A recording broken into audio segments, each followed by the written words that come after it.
Also watch the show on YouTube at Sacktown Sports 1140. Here are the Drive Guys with Kevin Gleason and Kyle Draper. Kyle Draper joining us from San Francisco, California. Drapes, hello. I know we got to talk about last night. I got to tell you, just had something come through here on the text line, and I'm furious about it. Drapes. We're gonna get Kyle Draper in just a moment. While we're working on that, I got to let you know why I'm furious. Just doing the crossover with Alan Stiles, of course, Kyle Ledbetter. And they do their prop talk and dog segments. And for prop talk, I said, I want Devin Carter assists. And they laughed it because it's a foolish thing to say. And they said, there's no line. Well, somebody in the text line says, Carter looks terrible from the 209. That is not true. Last night, there weren't a lot of bright spots.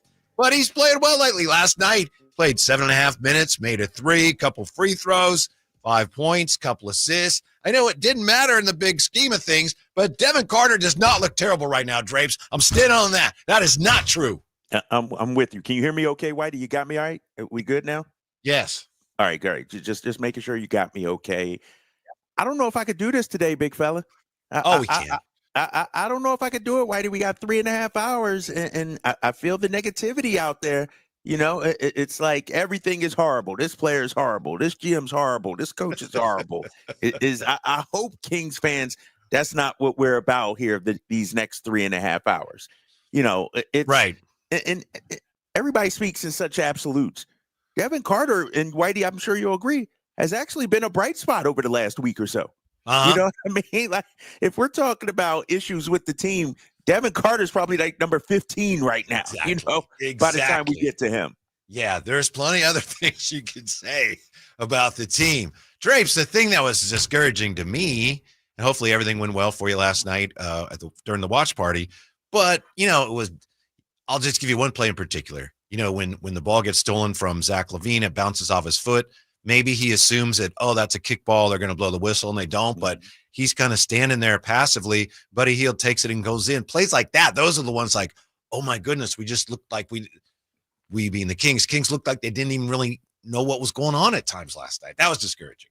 Yeah, and to your point, Whitey, I mean, when this team was playing decent, winning some ball games, it was the energy, the effort, the hustle, the fight.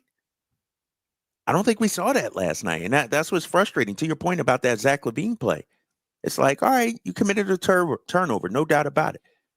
Get back, Yeah. Like don't just give up on the play. And I feel like, and I got Drape's takes coming up. Sure, that Clippers snatched our soul. That's what it feels like these last 2 games, man. And I just don't get it. I mean, we're still in a fight here. And that's the disappointing part is, to come out the way we did last night after getting our butts kicked against the Knicks, that's disappointing. Yeah. I saw Doug Lazy in the parking lot today coming in.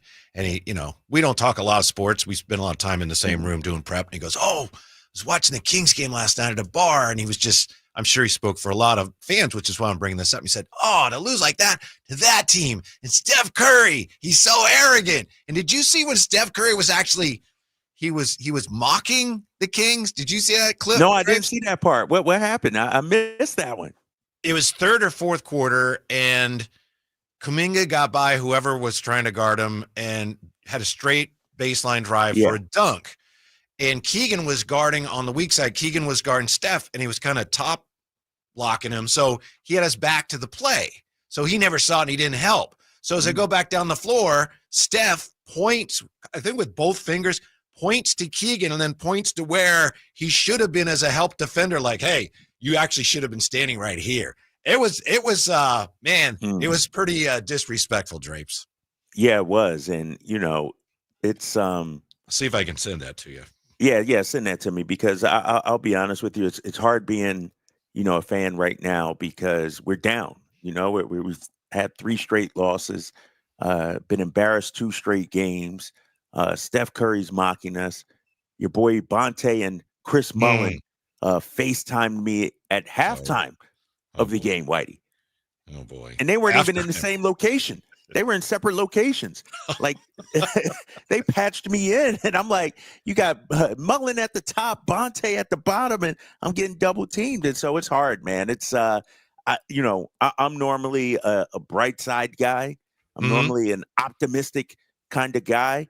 I'm not sure where we go from here in terms of whether it's the lineups, whether it's in terms of moves that Doug can make coaching wise. The schedule continues to get tough. I mean, you could argue the season's on the line tonight.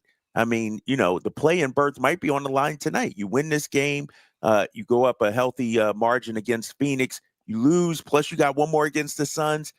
The Suns are right back in this. And so this is massive, man. It's tough tonight. Yeah.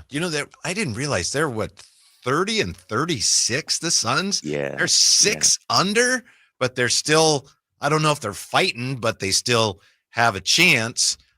This thought occurred to me, Drapes. I don't want the Kings to tank. I'm not saying they should tank, but you would be better off missing and keeping your pick than you would be stumbling into the play-in and playing like they did last night and then being dismissed. I just hadn't thought of that before, and it speaks to how discouraging things look right now. But, it's like Doug said, you got a game in less than 24 hours, so we're on to that one. You got to win this. And I thought about that too on the drive down today about that Atlanta Hawks pick. It's are we like the worst case scenario, the insult to injury to your point is we make the play-in but don't make the playoffs, and it winds up in that 13-14 range. Right. You know the what I worst mean? of both worlds, yeah. Yeah, but are we okay? Like, we need to get rid of that pick, right? We need to send that pick out, don't we? It's 1 to 12 protected this year, 1 to 10 protected next year. And then it conveys the 2 second-round picks. But the question, I guess, is this, Whitey. Do we want to convey this pick as soon as possible? So even if we don't make the playoffs and they get the pick, it's A-okay? Like, now we got our full complement of draft picks going forward? Or do we want a number 12 overall pick, let's say? Would that be a good thing for us and still have to owe Atlanta a pick going forward? Yeah, I think they could use more youth if they end up keeping the pick. Best thing is you get into the play-in, of course, and find your way out. That's the best thing. I've even heard some people wondering now, do you even want to make the playoffs if you're out in the first round? The playoffs? Yes, that would be great. Anytime a Kings team makes the playoffs, that's good. So, yes, that would be definitely an accomplishment. But there are some guys that kind of fit some of their front court needs that probably are going to be available at 12. I mean, you could do it either way. If you miss it, you're right. If it conveys, then you're cleanly on without worrying about that going forward. Yeah.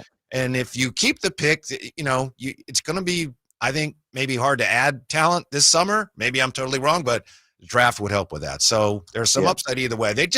Bottom line is they just got to start playing with more a sense of, Doug always says that's not us. They look like they don't know who they are right now. But what happened, Whitey? I don't know. How does that happen? Yeah. You know what I mean? Like a week ago to a week and a half ago, we were gushing about how hard they're playing and the fight. And, people are calling them gritty and tough and things like that. And where did that team go? And that's why I wondered, did that Clippers loss just rob them of their drive, their energy out there? And then you get spanked up, obviously, the next night at home by the Knicks. Did they just take our soul right there? Yeah, it's a good question.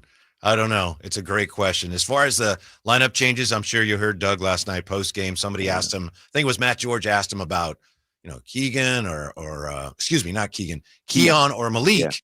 Yeah. And he said, basically said, you guys aren't looking at it right. He said, no, we're working Malik back in, and you got to have faith in the player, and he's going to work his way back in. And when Domas comes back, and by the way, that's, as far as I know, he's still questionable. I don't know if you have an update yet. But he said when Domas comes back, it's going to be the same thing. You got to let him work up to where he was. So I don't think we're going to see any lineup changes. It doesn't sound like it to me anyway, Drapes. I don't know. What do you think? No, I agree with you. I mean, it was something where, I thought perhaps could be done. But after hearing Doug say that last night, I don't know how you can come out tonight and make that kind of lineup change. I mean, I guess the hope is, you get Domas back, things start clicking, and it may take a few games, but it's just tough, man, because, we talked about it yesterday. This is in October, November. Like, this is it. This is when, and I'll talk about it in Drape's Takes. We don't know what this Kings team is. Like, we just don't know right now. And somebody on the text line, I think, said, well, they beat bad teams and they lose to the good teams. It's one thing to lose. It's another thing to get embarrassed, and that's what, to me, has happened the last couple of games. And so I need to know, what's our identity? Who are we as a Kings team right now? Yeah, the good news, Drapes, we don't know a lot about this team, but we know what day it is. Jay, am I right? It's Friday, damn it. Yeah, we're going to enjoy Friday. We got Kings basketball tonight, and we got Drapes Takes coming up next with the Drive Guys on Sacktown Sports. Big savings are back at Folsom Lake Honda, your one-stop Honda shop. New Hondas are piling up, and that means big savings for you. Looking to own or lease? During the spring sales event, drive a brand new Accord or Civic. Visit us today at FolsomLakeHonda.com, your one-stop Honda shop. As a family-owned and operated dealership since 2009, customer service is our #1 priority. Our customers love doing business with us, and you will too. Folsom Lake Honda, yeah, your one-stop Honda shop. All guests come to you from the Folsom Lake Honda hotline. Folsom Lake Honda, your one-stop Honda shop. Locally owned and managed Toshiba copier dealer. Local ownership cuts out the red tape, allowing ourselves to never be too busy to personally answer the call when our clients need us. Recognized for excellence in service execution, training, and customer service, we're proud to be named a Toshiba ProMasters Elite Dealer since 2021. Contact us today for all your business printing needs at 844-POWER-BZ. That's 844-769-3729, or visit us at powercopiers.com. Spring is in the air, and that means gigantic savings for all your oil change needs at Jiffy Lube today. Get a $25 gift card with the purchase of any Pennzoil Platinum full synthetic oil change through May 31st at your local Jiffy Lube service center in the greater Sacramento areas. And don't forget about the additional $30 off online coupon at jiffylube.com. Terms apply. Valid email address required. See pennzoil.com/rewards for details. Jiffy Lube, huge spring savings for you today.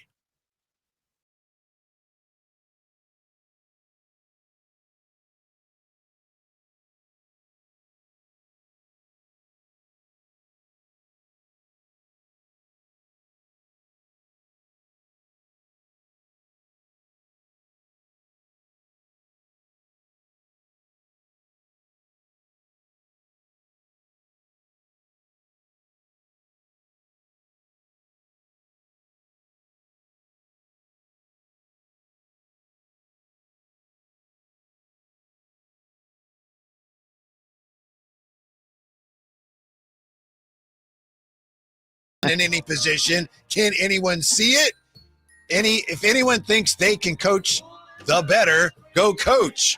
Thank you for your passion, Kim Davidson. Drapes, that's the thing. Chris Mullen said it yesterday. This team does have talent. I know it doesn't show right now, but there is talent on this roster. If people don't think this team has talent, Kim Davidson, you haven't been watching. You haven't been paying attention. You haven't been following these guys' careers. This is the most talented team since I've been here, in the last 5 years, But the problem is talent alone doesn't.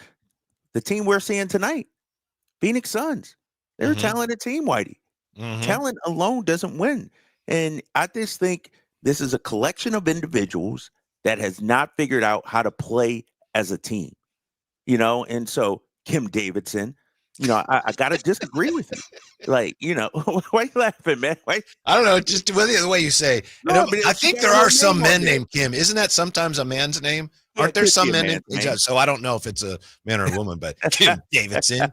But they put their whole name on it. I'm just showing respect, Whitey. Showing I know. Kim Davidson, and so, I don't think it's a talent issue. Is there some roster issues, some holes? Yes, but it's not a talent issue.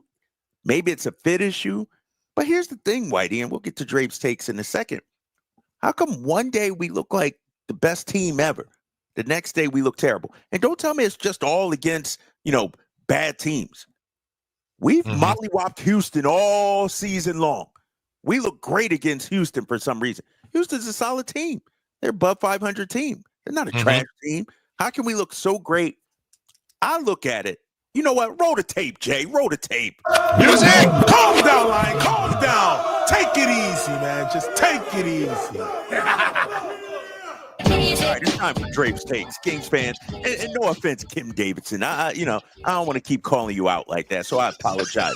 But what Jay and Whitey and listeners, what we've seen these last two games is that teams that have an identity, teams that know who they are, teams that have a style, teams that have a way of playing can beat our butts. Let's call it. We don't have that. We don't have no identity right now. We don't have no flow. We don't have any chemistry. And what you're seeing, New York, no Brunson, didn't matter. They still played the same way. Golden State, Jimmy Butler and Steph Curry were decoys out there. Didn't matter. They still played the same way. What we are at this point is a bunch of individuals. And I look at the lack of a true point guard. Stan Van talked about it 1,000 times yesterday. We have a bunch of good ingredients.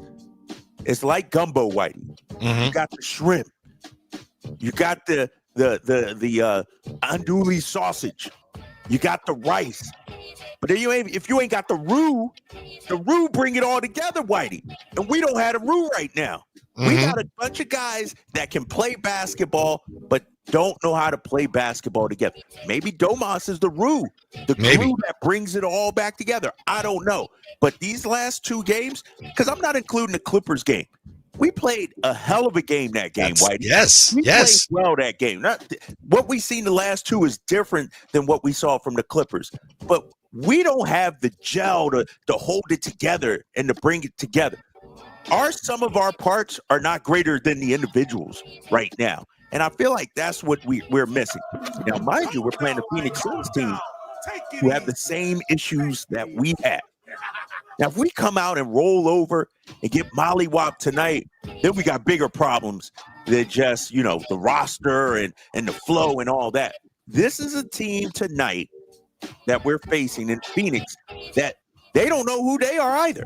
Right. There are a bunch of individuals out there. And so this is a game we should win tonight just based on they don't have an identity. They're one of the worst defensive teams in the league. I'm talking about Phoenix. Devin Booker's great. Kevin Durant's great. But they still haven't figured out how to play alongside each other. And so I expect Domas to play tonight. This is a game tonight we should win. Not because of the magnitude, Whitey, but because of the style. They don't know who they are either. So I'm expecting to win tonight.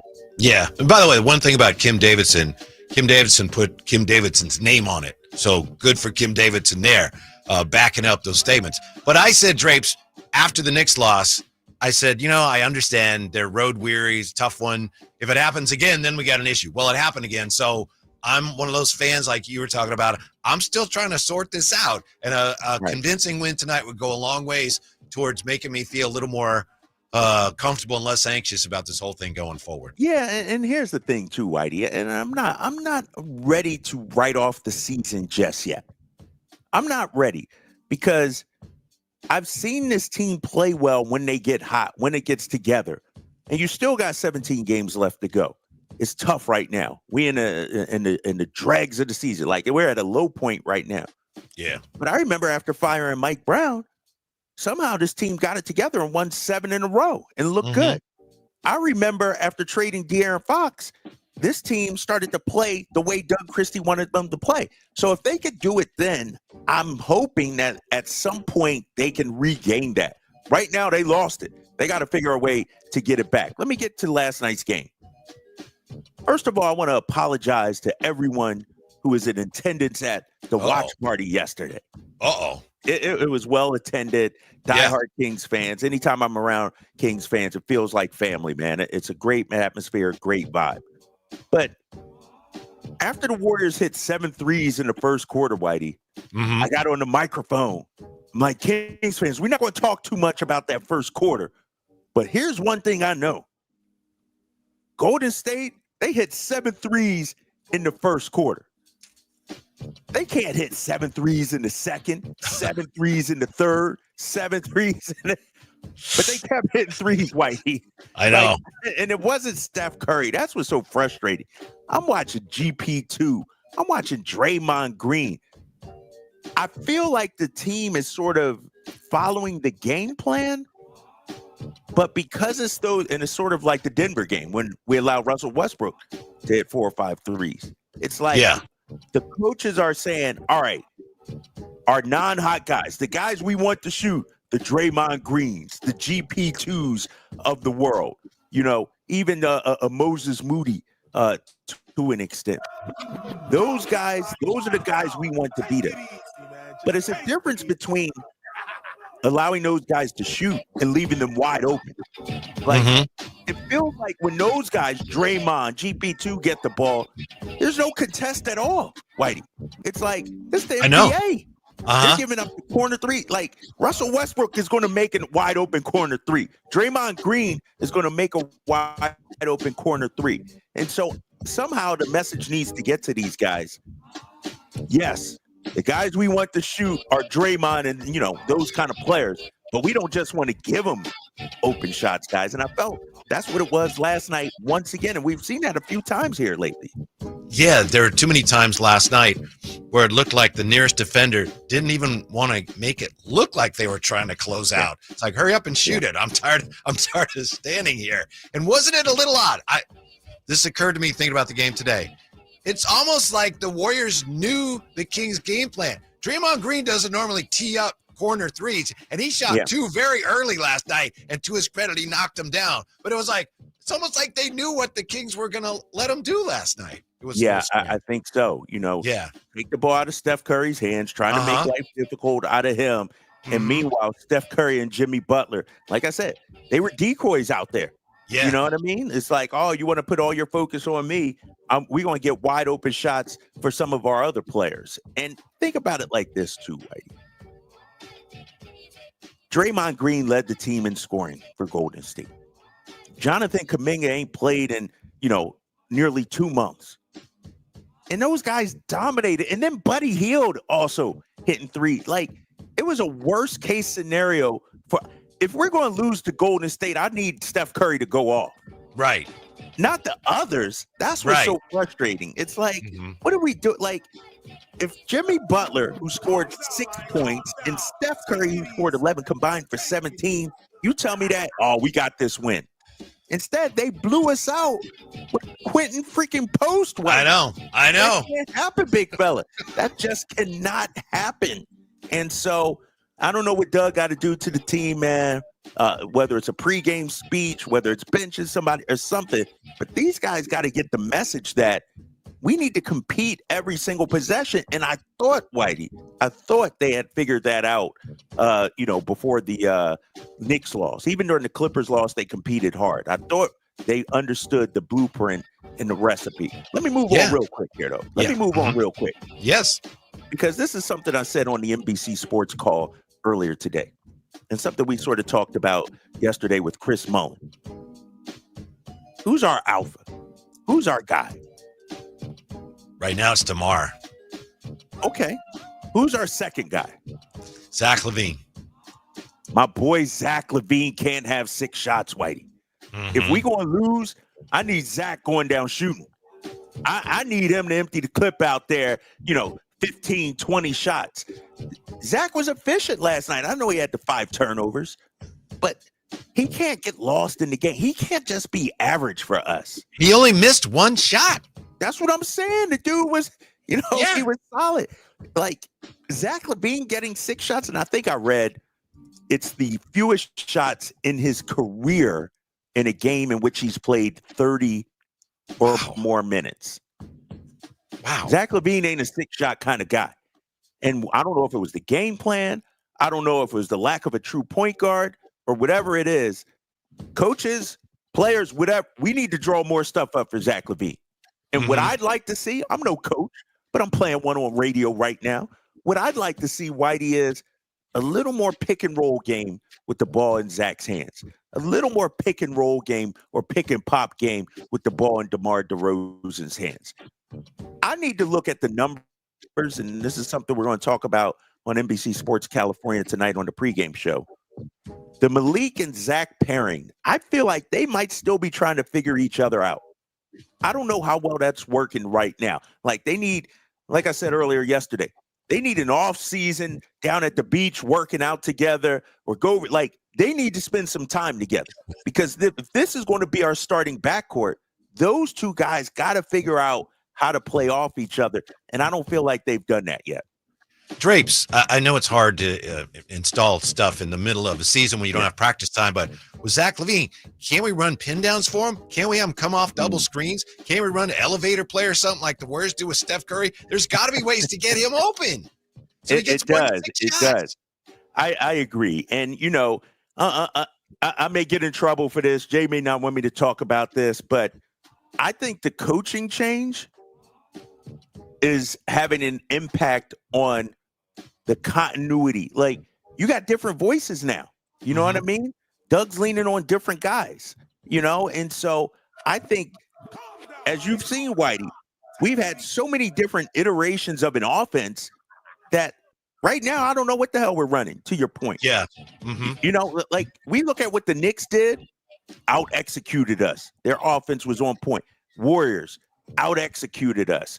I feel like when we win and we're playing, we're making shots against other teams. You know what I mean? Instead of out-executing other teams.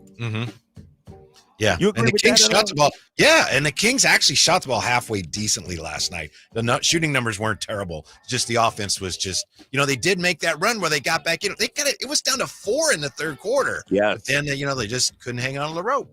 Yes, they let go of the rope. No doubt about it. Jay, that's Drapes Takes, man. It's brought to you by Alsco Uniforms. Discover why it pays to keep clean with Alsco Uniforms. When we come right back, of all the team stats, the Kings are dead last in one category. Can you guess what it is? It may be one of the keys going forward. It's next with the Drive Guys, Sacktown Sports.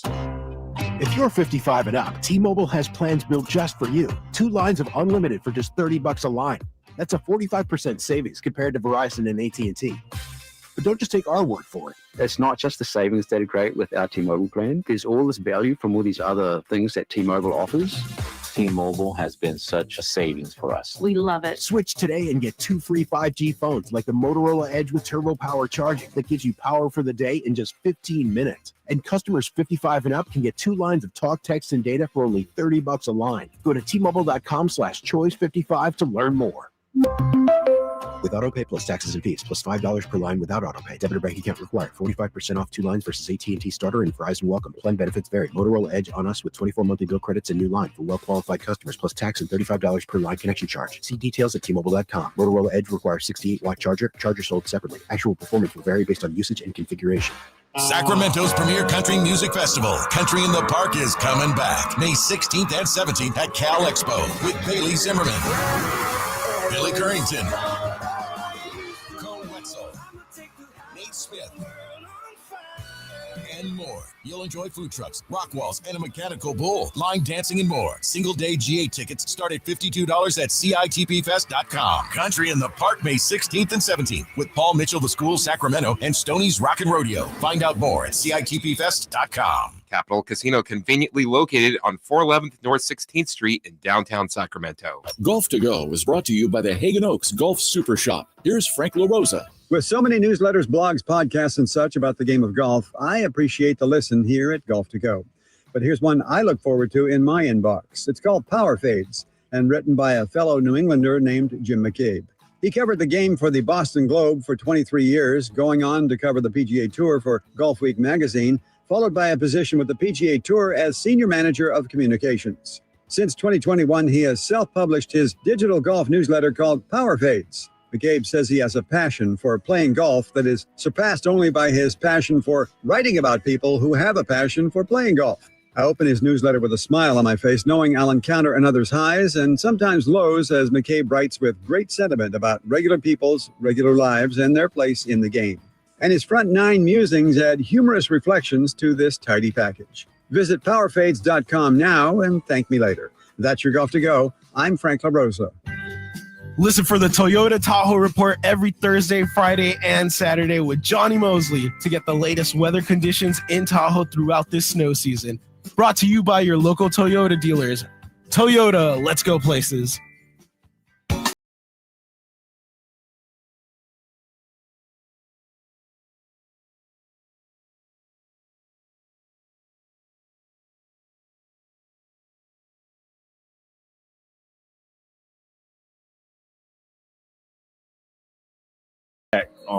But I think a night like tonight, you just have to have one of those good starts, especially to a team like this that's kind of been hot lately, to put ourselves in a good situation from the jump and, not having to fight back. So I think just a better start, and then, just have to keep attacking them play by play. Live and local, 6 a.m. to 6 p.m., Monday through Friday. Sacktown Sports. So my guy, Keon Ellis. Yeah, Drapes in San Francisco. Drapes, Jay, did you guys, I know you're both busy, did you have a chance to look at the clip of Steph from last night? Yeah, I just looked at it. I tell you what. That's disrespectful, Whitey. Oh, absolutely. That's disrespectful, Jay. Yes. That's arrogant. And we need somebody to shut Steph up then on the court. Like, you can't. I know. That kind of stuff, man.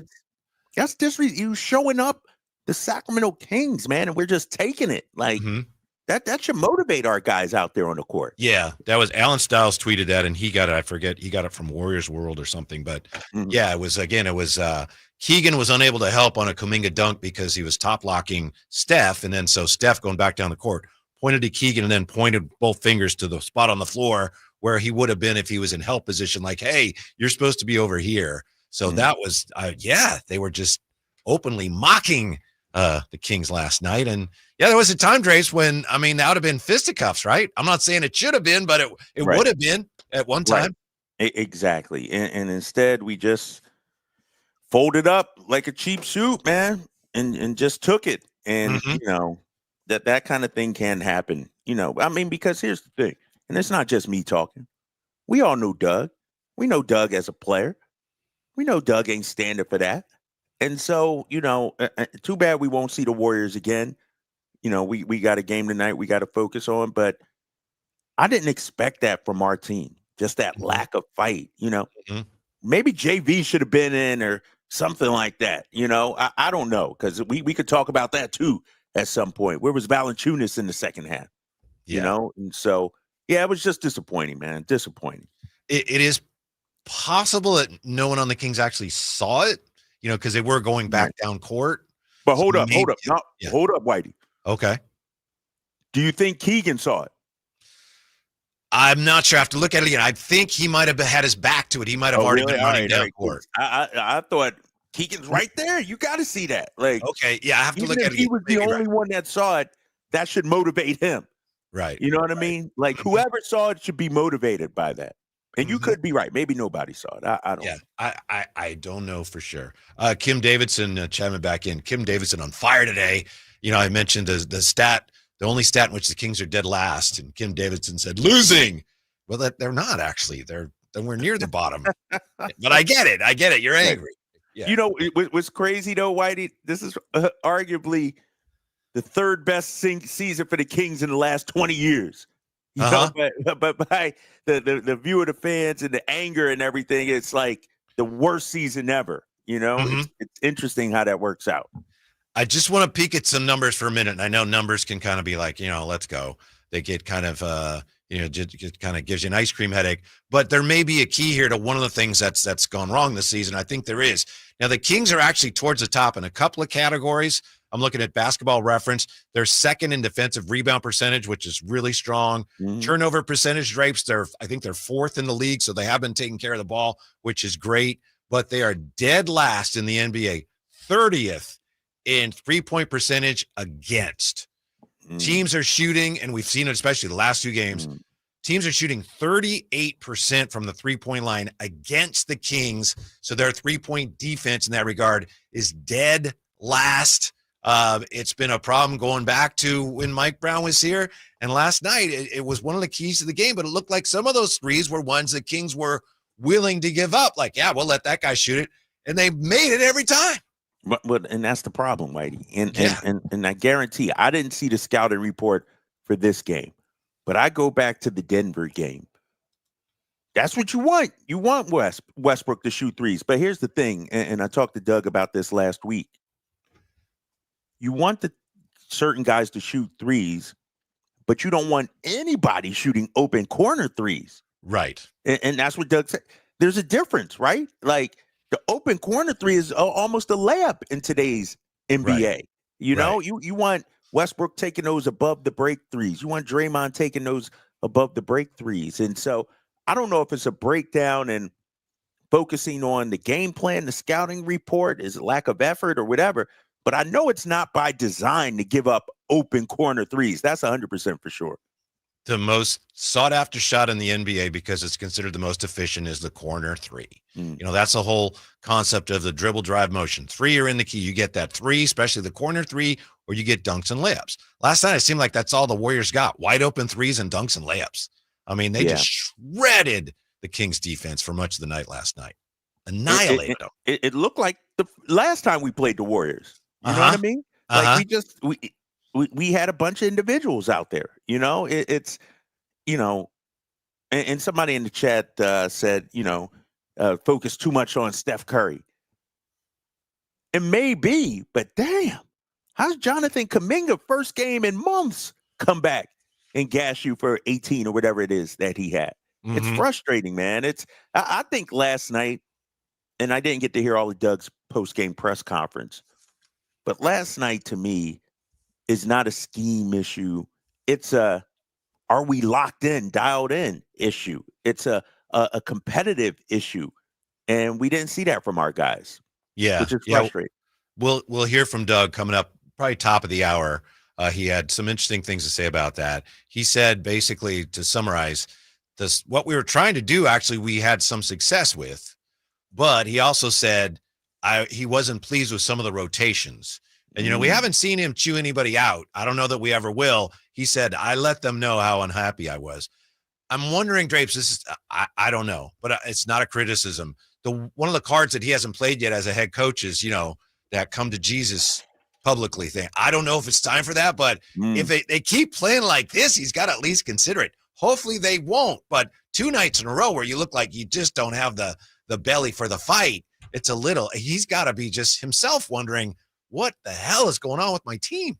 Yeah. And, you know, I've heard him use some bad words and, you know, during the game, like he's getting on them and everything. But I don't know. I don't want to overreact to these 2 games because they look horrible. You go against 2 teams that know who they are and know what they want to do, high execution teams.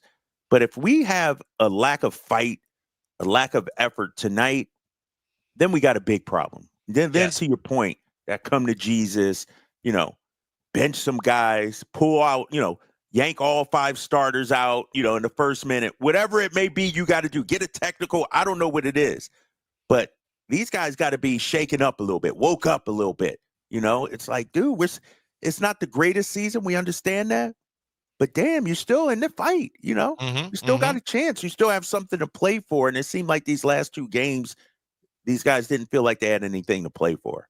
339-1140, 1-800-920-1140. That's the number. If you want to participate in the conversation, give us a call or shoot us a text. Steve has been hanging on. Hey, Steve, you're on the drive, guys. What's going on? Happy Friday. Hey, Drapes, I want to get your opinion on some thoughts I've had. Relative to defense, I really believe it's a systems issue is contributing to our failure. We continually on defense, we try to switch, and we're terrible at switching. And what happens is every time it switches, Keon or whoever else ends up behind the ball handler. The ball handler then pushes toward the basket. Jonas or Domas or whoever come forward. The wing, Keegan or DeMar, whoever it might be, come forward. And these people are shooting 10, 15-foot wide open threes. I mean, threes with nobody within 10 feet of them. And it's consistent. What they need to do is do what every other team that I see as a really good team does, is switch and switch effectively. When you watch the Clippers, you watch the Knicks, you watch the Warriors, they switch nearly all the time. And when they switch, they are on top of that ball handler. It's really effective, and it's why we don't get any kind of penetration.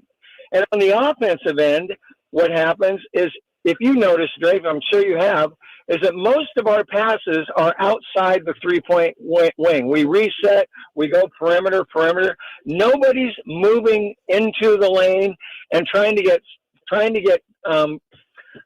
screens at the wing side, on-ball screens. I mean, our screens are so ineffective and so rare that if we could reinstitute those two pieces in our systems, I think you'd see a much better club, because I agree with you that we have the talent to win a lot of these games, but we just don't have the system in place to do it. Thank you, Steve. Yeah, appreciate that. And Drapes, we'll give you a chance to respond to that when we come right back. It's Drive Guys on Sacktown Sports. Hello, I'm Frank Ackworth, Retirement Security Centers of the Weekly Economic Update. The Consumer Price Index data came in lower than expected, showing a 2.8% inflation rate. The concern was pending tariff threats would increase prices, at least in the short term. The Federal Reserve will likely continue to take a wait-and-see approach, but this data could give them more recent and lower rates potentially in the near future. Currently concerning investors are the recent sell-off of stocks, leading to much of the S&P 500 to drop in what's called correction territory. A correction is defined as a drop of 10% or more from the peak value of the index. As of this week, 73% of the 500 stocks listed in the index were trading at levels of 10% or more below their highest prices. Stocks fall at least 10% once every 1.7 years, and these corrections last on average 112 days. While most investors are not happy to see drops in their portfolio, it can be especially stressful close to or in retirement. This is a major reason it may be wise to segment some assets into lower risk categories for needed distributions to avoid selling stocks during downturns or having to make drastic shifts in spending to compensate for this volatility. How might this affect you or your family? Please go to frankontheradio.com to schedule an appointment, watch videos, and receive market updates. I'm ready to help you start your journey so you can define your future. Securities and investment advisory services offered through Mosaic Wealth, member FINRA SIPC. Mosaic Wealth is separately owned and other entities and or marketing names, products, or services referenced here are independent of Mosaic Wealth. Save $11,000 off MSRP on every new 2025 half-ton Silverado LT Turbo Max after rebates at the Meta Chevy Silverado Super Center. $11,000 off new Silverado at MetaChevy.com. Together, let's drive. See dealer for details. Oh, could this vintage store be any cuter? Right? And the best part? They accept Discover. Accept Discover? In a little place like this? I don't think so, Jennifer. Oh, yeah, huh? Discover's accepted where I like to shop. Come on, baby, get with the times. Right. So we shouldn't get the parachute pants? These are making a comeback. I think. Discover is accepted at 99% of places that take credit cards nationwide. Based on the February 2024 Nielsen report. Hey, Green Gobbler here. So you've got a clogged drain in your bathroom. Water in the sink's overstaying its welcome. You're spitting today's toothpaste on top of yesterday's toothpaste. You hope that it go away. Yeah, clogs don't just go away. I make them go away. I'm Green Gobbler, the only clog dissolver you need. I'm bleach-free, safe for your pipes, and I work. Guaranteed or your money back. Because I never met a clog that was going to unclog itself. Green Gobbler. Let the gobbler get it. Want the best movie experience in town? Join Sacktown Sports IMAX Pass by visiting sacktownsports.com. Sign up today. You can win tickets to see this week's films at the Esquire IMAX Theater. Big savings are back at Folsom Lake Honda, your one-stop Honda shop. New Hondas are piling up, and that means big savings for you. Looking to own or lease? During the spring sales event, drive a brand new Accord or Civic. Visit us today at folsomlakehonda.com, your one-stop Honda shop. As a family-owned and operated dealership since 2009, customer service is our number one priority. Our customers love doing business with us, and you will too. Folsom Lake Honda, yeah, your one-stop Honda shop.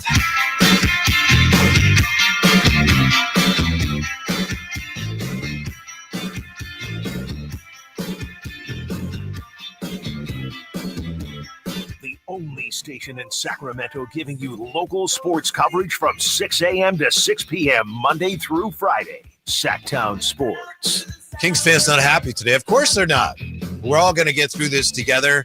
Who knows? Maybe the Kings start to turn around tonight. I mean, certainly could happen. Certainly should happen against the Suns. We got Drapes in San Francisco getting ready for his TV pre- and post-game duties. Sean Shepard Jr. in the Chateau. I feel like it was unacceptable for Doug to sit Jonas the entire second half. How many rebounds did we get? What'd you think of that, Drapes? You mentioned I thought it was perplexing. I thought it was a little shocking, because, we've heard Doug talk about it's not about the other team. It's about what we do. Why not make them adjust to us, if you will? And so I was a little surprised. Jonas only played 1:10, Whitey, in that second half. And, and we got outscored 69-53. Looking at some of the rebounding numbers, out-rebounded 22-11. Wow. And they had 5 offensive rebounds. Looking at points in the paint, they had 32 points in the paint to our 18, it looks like. Mm-hmm. Yeah, looked like we could have used Jonas out there. But I look at, what the Warriors did also. They went super small. Right. Even though Looney played 10 minutes in that second half, but Quinn Post played 6, they had a lot of small ball lineup out there too. And I think it was just a chess match. And, Give Steve Kerr credit. Here's the thing, too, about Steve Kerr, and he, I think, said it before the game yesterday. Sometimes it's not about putting your 5 best players on the floor at the same time. It's about putting your best 5-man unit out there. Right. And I feel like that's what we're, either lacking or struggling to figure out or whatever it may be, And I know we're trying to develop that and figure it out, but, that's why I believe Keon should probably be in the starting lineup. Not a knock on Malik or anything like that, but that 5-man unit to start the game. And we'll see what happens when Domas comes back tonight, how they look with Malik and Domas in the starting lineup. But at that time, I thought that 5-man lineup was playing pretty well. So Domas is coming back tonight, or you're just assuming? No, I'm just assuming. Okay, I'm just assuming. Yeah. My belief, and this is nothing, it's not from the organization or anything.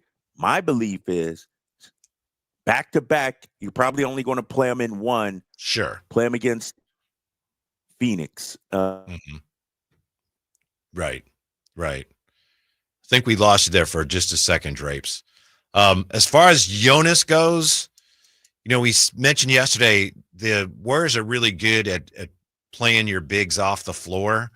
Jonas, they were outscored by a lot in his limited minutes. And my sense was watching it that Doug just felt like he's become a defensive liability because they're taking advantage of the fact that he's not out on the perimeter. So I thought that's why he went away from it, and it worked at, late second quarter, they got back in the game. But I wanted to ask you, as I said we would, about Steve's comments. Steve, thank you, Steve, for listening and calling. Steve basically asking you a couple of questions, said, hey, the Kings defensively, they don't switch effectively like the Clips and the Dubs do. And he also said offensively, there's just too much ineffective perimeter passing that's not compromising the other team's defense. What do you think of Steve's observations? I hear Steve. Let's start defensively. One of the things Doug talked about coming in is simplifying things for this team, and I think he's done that offensively. I could argue he could even simplify it a little more defensively for our teams, because I know they have coverages that they go over and shoot around in practice. All right, when this guy has the ball, and gets a screen with this guy, we switch. And I think it might be a little too much information out there, in terms of, like Steven said, Clippers switch everything. I think Houston switches everything. That's simple that way. I feel like at times, some guys are switching, some guys it's maybe our guys aren't on the same page. And is that communication way? Is that, understanding each other and playing well, alongside each other for a certain amount of time? I agree with Steven. Sometimes our defense, it just doesn't seem like we're on the same page. We saw it again last night. Regarding offense, who's a hub of our offense right now?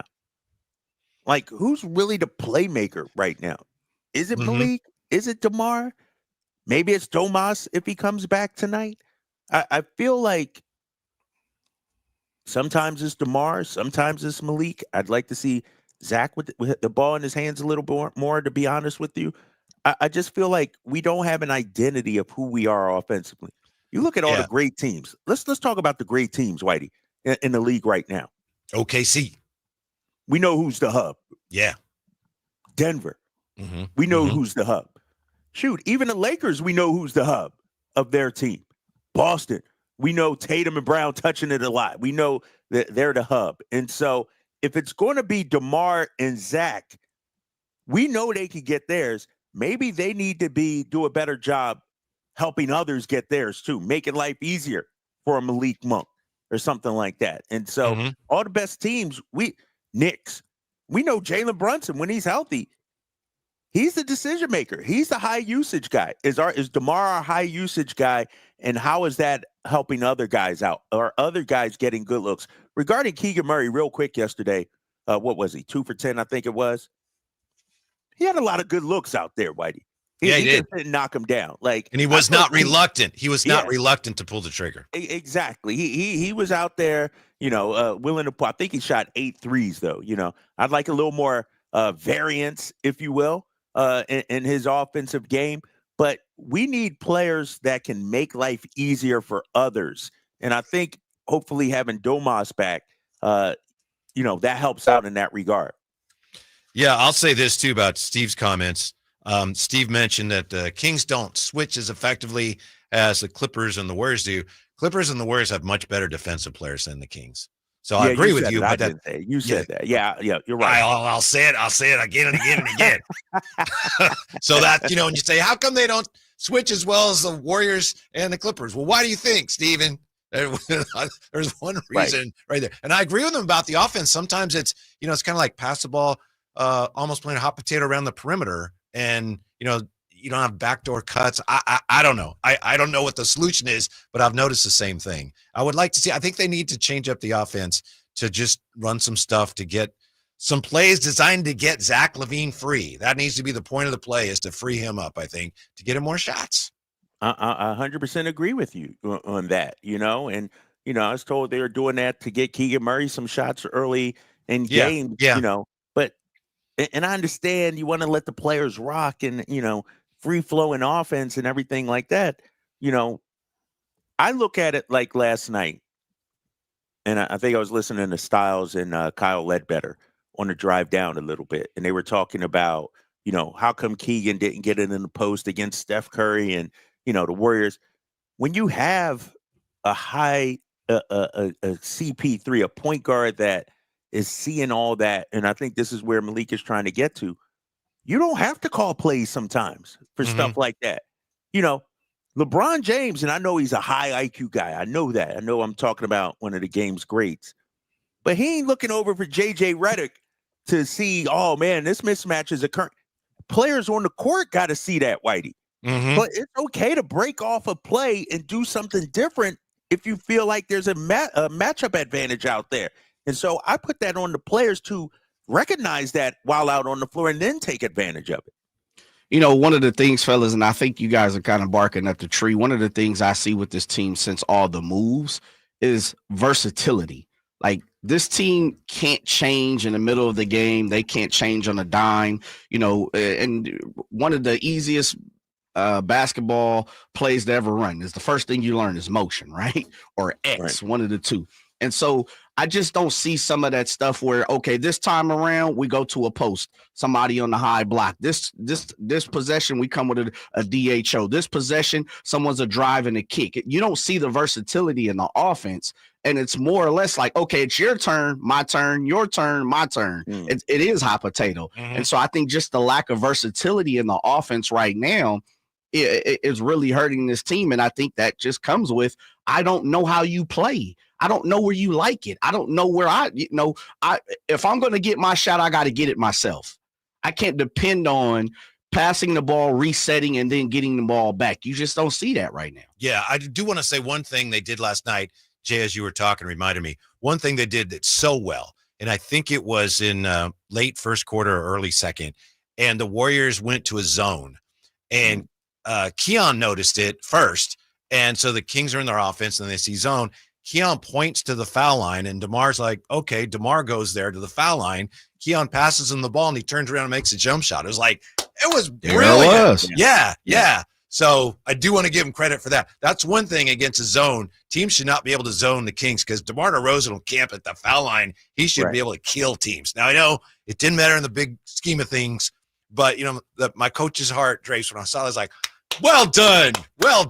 Nice play. And Whitey, that's basketball 101 right there. Yes. A team go in the zone, you got to get somebody in the middle of that zone. Yes. And hit them, and then there it is. And you're right. DeMar would eat that up. That's for sure. We got to talk about Jay's 49ers when we come back. We'll get back to the Kings, but what's going on with the 49ers and free agency here? The 49ers plan is solid, but that doesn't guarantee it's going to work. We'll look at that when we come back to Sacktown Sports. Mornings can start feeling the same. Wake up, brush teeth, go to work. With 25 award-winning years in Northern California, Ashton & Price is your local injury law firm. Pro attorney tip, if a firm presents as local, but they're in LA, red flag. If your first consultation is not with a lawyer, big red flag. At Ashton & Price, your first consult is with a local attorney, and if serious injury prevents travel, a lawyer will come to you. Still not enough? George Washington's my uncle. At Ashton and Price, no red flags, just red, white, and blue. Remember, for the best advice, don't think twice. Call Ashton and Price. Power Business Technology is proud to be a 100% independent, locally owned and managed Toshiba copier dealer. Local ownership cuts out the red tape, allowing ourselves to never be too busy to personally answer the call when our clients need us. Recognized for excellence in service execution, training, and customer service, we're proud to be named a Toshiba ProMasters Elite Dealer since 2021. Contact us today for all your business printing needs at 844-POWER-BZ. That's 844-769-3729, or visit us at powercopiers.com. Sacktown Sports is bringing you the biggest live events in town. Whether you're rocking out or dancing the night away, check out the Sacktown Sports live events calendar. Crank it up with Steel Panther at Ace of Spades on March 15th. Then catch rising country star Alexandra Kay the next night, March 16th, also at Ace of Spades.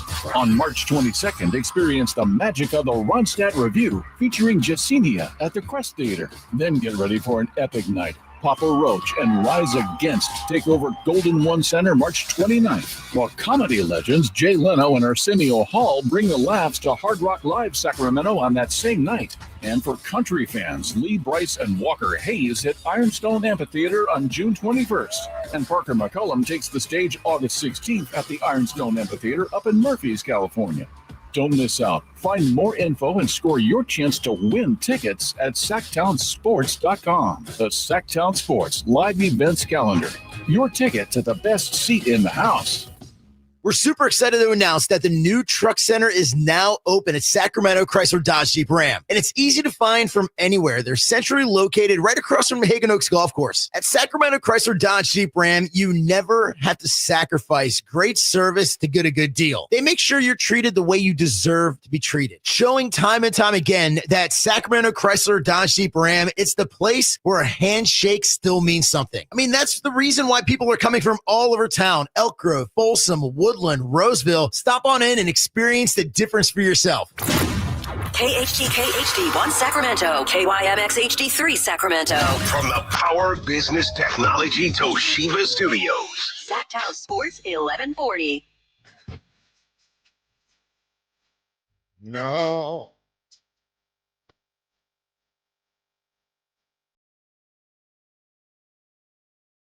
Live and local, it's the Drive Guys. Watch the show on youtube.com/Sacktown Sports 1140. Or listen on the Sacktown Sports app. Jay and YT right now. Drapes is in San Francisco. He'll be joining us in just a moment. I feel like it's our mission today, Jay, to make sure that Drapes is in a better frame of mind by the time he starts his pregame, because understandably, and like a lot of Kings fans, he's a little down when the show started today. Yeah, he is. And as you said, a lot of Kings fans, you know, we're like the deer in the headlights. When we come on air and the Kings haven't played up to par, it's a tough game, or you're getting blown out. However, really the cookie crumbles when you take the loss. More times than not, we come on air and we have to be the spark to the match. Right. You know? Especially on national TV last night. Oh, absolutely. Yeah. Now, is Drape sitting this one out because I said we were going to talk about the 49ers? He might, you know, who knows? He's running from a real competition. Yeah. Not the little weak stuff he got to play in the NFC Championship. Mm-hmm. Got to play one of the weakest teams ever in the NFC Championship. Yep. Enjoy it while you can, Drapes. Thank you, Jay, for this note from Doug Clausen. Other teams have spent $321 million on 49ers free agents this offseason. San Francisco has only spent $37 million on free agents, making it the largest free agent spending discrepancy or deficit, $284 million in NFL history, by over $80 million. So a lot of people are wondering, what are the 49ers doing? Why aren't they spending money on free agency? Does that concern you? Not yet. I'm with you. Not yet, because again, I sound like a broken record. The players that have left are the players that the 49ers had braced for. Till someone walks out the door where they haven't replenished the talent pool, or they haven't braced for it, then yeah, I'll start to have a conversation about it. But as of right now, not yet. You know, it's only 4 days into free agency. Yeah, what the 49ers are trying to do is something other teams have done. Specifically, it's something the Rams did. The Rams won the Super Bowl. The next year they faded. They kind of tried to run it back. They faded. Right. Then they went into not a rebuild, but what their GM called, Les Snead, a remodel. And he said, we have our weight-bearing walls like Cooper Kupp, Aaron Donald, Matthew Stafford. So anyway, that's what the 49ers are trying to do right now. Their weight-bearing walls, as Matt Barrows points out, would be, Brock Purdy, presumably, Bosa, Fred Warner, Kittle. McCaffrey, and Kittle. Trent Williams. Yeah. So what they're doing makes sense, but it's still, that doesn't mean it'll work. For it to work, that means they have to plug all these holes with solid draft picks. If they do that, boom, you're younger, you're cheaper, you're on your way. If they miss on the draft picks, you're just going to be a mediocre team for a while. Yeah. Again, I tease Drapes in the fact that they got to play one of the weakest NFC championship teams in America. The weakest. Yeah, you're right. The weakest. But true. And I think that's the other part of it is the regime is changing, meaning the players are changing. We've seen a little bit of that here in Sacramento with the Kings, with the 49ers. You're just seeing some of those big names kind of walk out the door. But again, the 49ers have braced for Deebo Samuel to be gone. They braced for Shavarius Ward to be gone. They braced for Hufanga to be gone. They have braced for Aaron Banks to walk out the door, hence the Puny, the Ronaldo Greens, the Mustafas. So it's not like they're not in position. Now, I'm with you. Depending on what happens with this draft class, which they have a slew of draft picks. They have 11 in this draft. They better hit on their first-round draft pick without doubt this year. No doubt about that. Yeah. Drapes brings up the great point, and we have to, as much as it pains me, but I love Brock Purdy. Without Brock Purdy being a hit, the 49ers are completely in shambles right now. Now, they might have went and got Kirk Cousins or, who knows last year, but Purdy was a lucky hit. It's just they got lucky with that. So it just depends on what they do here in the first and second round draft picks. I think I will say this, if they go into the next season with Jake Brendel as their center, no disrespect to Jake Brendel, either he has to be a lot better or we in problems already in interior line. That sounds kind of disrespectful, Frank. Well, I'm just, It's okay. I mean, is it disrespectful to say, excuse me, sir, I need you to play better? I need you to be better. Yeah. It is? It's just being honest. Okay. But right. I mean, then y'all been disrespectful a long time on this show. Oh, absolutely. Absolutely. The 49ers with 11 picks in the draft, as Barrows points out, this year's draft class is teeming with defensive linemen, especially defensive tackles. So I know people want your favorite team to spend all this money on free agency, which is not always a good idea. So what they're doing here, it makes sense. But Drapes, you just got to hit on your draft picks. You got to fill these holes. If you do, boom, well done. But we don't know whether they're going to do that yet. We'll see. Yeah, and I wonder what are some of the holes they need to fill. Both lines. You would think easy, yeah. Wide receiver, you think, or yeah, exactly. What else we thinking, Jay? I'd like to see it. I'd like to see another linebacker. Absolutely, yeah. I'd like to see another linebacker. I think your two starting corners are locked in. We'll see what they picked up a lot of corners help. With some 1-year deals, but we'll see how those play out. Yeah, on defense, the 49ers, Barrows points us out. They said goodbye to 3 defensive line starters, Floyd, Malik Collins, and Javon Hargrave, starting linebacker Dre Greenlaw, and 2 members of the secondary, Charvarius Ward and Talanoa Hufanga. So there's some holes on the defense they got to fill. I feel like, fellas, and listening to Jay, it got me thinking, do you feel like the Niners have shifted from winning the headlines, making a big splash, to just being, making the solid draft picks, just doing it that way instead of chasing the big names this free agency period? I'd say the fact of the piggy bank is cause for them to look at it in a different standpoint, Drapes. And also when you're that close, it's easier to justify. We'll spend a lot for this guy. Might be an overpay, but he could help us close that gap. And now you're so far after winning 6, it's like we can't afford to spend on guys like that. Well, I think that's the question, though. How far are they really? And I understand the record is what it is, but they still got talent on this team. Mm-hmm. And if there's that far away, are we thinking and assuming that this is sort of like you mentioned earlier, Whitey, with the Rams situation? the Rams won the Super Bowl, then bottomed out a little bit. I think 5 wins. Where are the Niners at in that process? Was that this last year? That's the hope, is that was the bottoming out. That wasn't the plan. Yeah. Right. Or is that this year? You know what I mean? No. Or is that this No, I think it's last year. Last year. Yeah, I think last year was the rehab drapes. It's the the cabinets. We probably need to bring them up to speed. With the laminate floor. Yeah. Or this the kitchen linoleum. is really outdated. Yeah. We got to realize you come home you guys speaking like Niners fans right now, Jay. Well, come on, man. Okay, because I feel like the Rams, after their Super Bowl, they went into that season knowing it was sort of a rehab that they had to do. The Niners thought the house was all complete and done. They thought they had the mansion, the granite countertops and the pool out, Jay. Yeah, but now I feel like it's time for the rehab, don't you? Now now's the time that they get whatever they need to do to win the Super Bowl. See, I think last year they were looking at it in the standpoint of keeping real estate is like, we're leaving. Our child is graduating high school and we're leaving our home that we've been in a long time, and we're taking our step clear across the country and moving away. This year is going to be our last year in this house. And that's why I said, I think when you look at the names who have walked out the door, as much as Whitey talked about 2 guys in the defensive backfield, well, they already had 2 starters ready to go.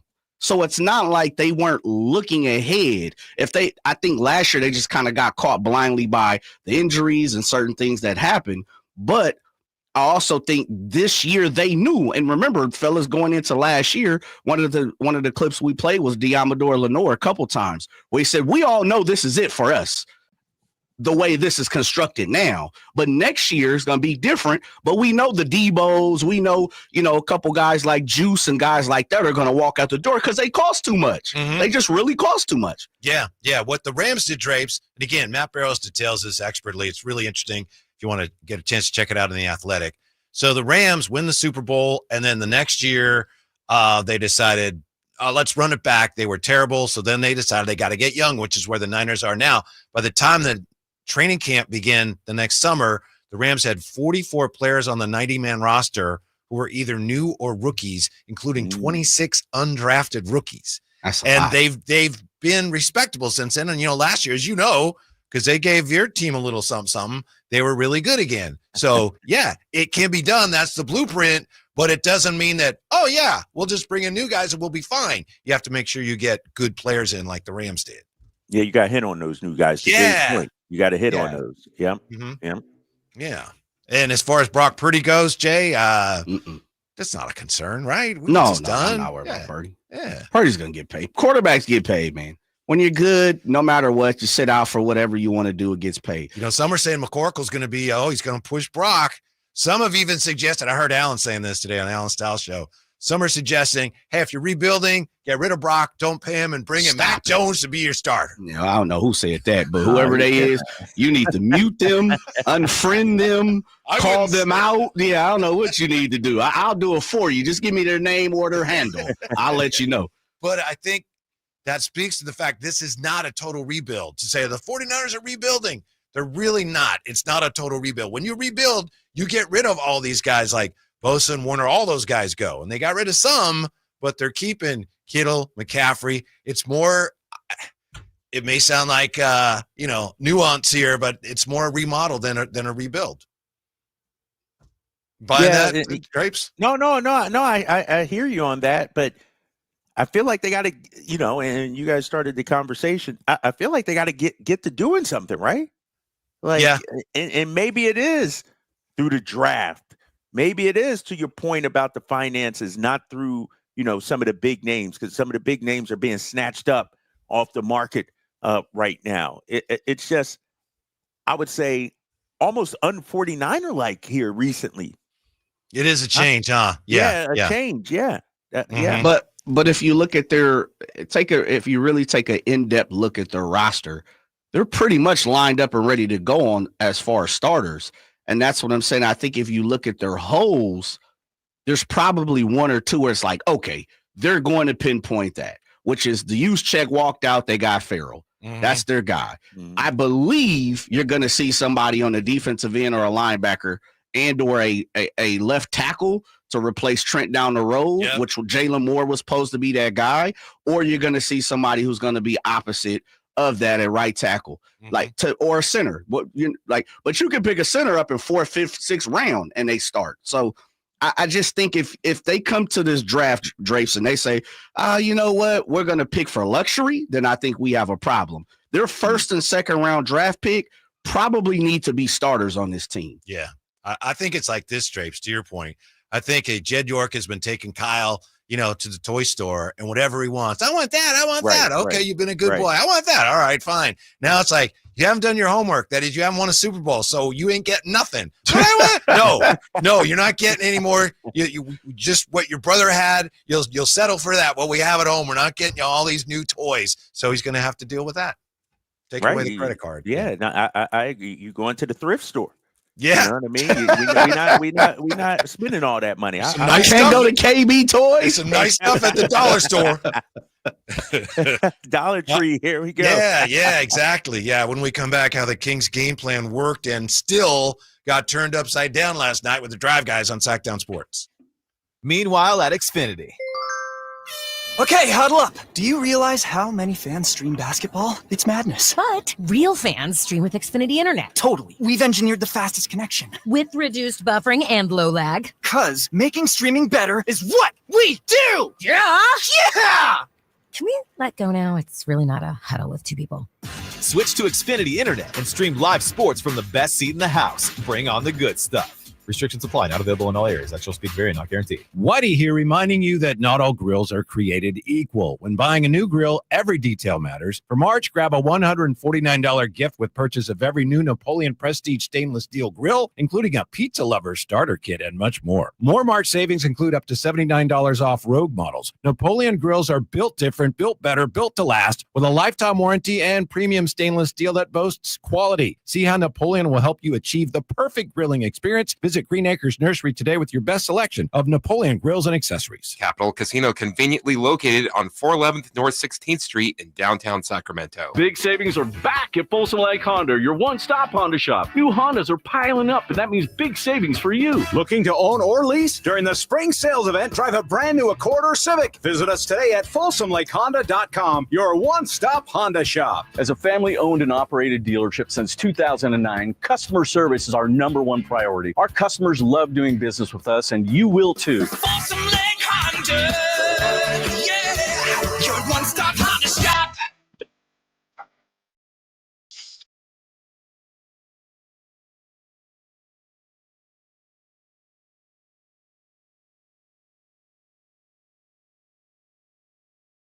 Drive Guys, live and local, every afternoon, Monday through Friday on Sacktown Sports. We take just a few minutes to talk about the 49ers and just look at the chateau on YouTube. Now it's like, oh, Keegan's terrible. He's trash. You got to trade Keegan. So we got to reel people back in, Drapes, because people are still upset. And frankly, they're overreacting, and I won't stand for it. Overreacting to what? Just about how poorly the team is playing. And, the team's played terribly the last 2 games. So get rid of Keegan. He's trash. To me, that's an overreaction, and that doesn't help you. I will say this, though, Whitey, and let me ask you this regarding Keegan Murray. Mm-hmm. Have we done him a disservice by bringing in all this talent, all these offensive weapons, and sort of trying to turn him into a 3-and-D guy? Like, have we stunted his growth? Because what you have happening now is, fans turning on him saying, oh, he's trash, he's not good enough, when I don't know if he's ever been sort of handed the keys and allowed to be all he can be, like a lot of other rookies that we see in the league. What do you think about that? Yeah, I agree with you. And I understand why, because of the makeup of the team. But typically the 4th pick of the draft, your turn's going to come. In a couple of years, all right, Beam Team 1, yeah, you're not our primary player, but you'll evolve into that. And then with the moves they've made, especially you get rid of De'Aaron Fox, but you bring in LaVine and DeMar DeRozan, and you're still nowhere near one of our primary offensive players. So I see that. Some of that's been on him, but lately the encouraging thing to me is that he has been so much more aggressive and he has been looking for his shots more. So that's a big step in the right direction. Right. And what I see regarding Keegan Murray is he's shown flashes he could be a lot more. And so I wonder, how do we get him being that guy? And to your point, we see him being a little more aggressive. Doug has said, they start calling a few more plays for Keegan early on to get him going, things like that. But do we need to do more to get him going? Do we need to do more to get Zach going? Like DeMar's getting his shots anytime. I'm not worried about DeMar finding shots, but do we need to run more plays for Keegan or even Zach going forward? Probably. I mean, especially if this offense continues to bog down. But, at this point, a veteran player, especially a guy who's been around as long as Zach LaVine or especially DeMar, they are what they are, and they're going to play the way they play. And DeMar tried, when De'Aaron was here, DeMar tried to make adjustments, and he did. But right now, with the team looking for answers, he's going to do him, and he's just very, ISO heavy, ball dominant. It's not that he's selfish, but that's the way he plays, and it makes it more difficult for a guy like Keegan to necessarily, get more looks. I'm on Clutch Points. They did a NBA redraft from Keegan's year, 2022. And because I'm interested to see, how he's stacking up to other members of his draft class. Is he, better, worse, or whatever? They got Paolo 1, Chet 2. That's the order they went. Number 3, J-Dub, Jalen Williams, who went to OKC. He's number 3. But they got our boy Keegan Murray still at number 4, Whitey. Nice.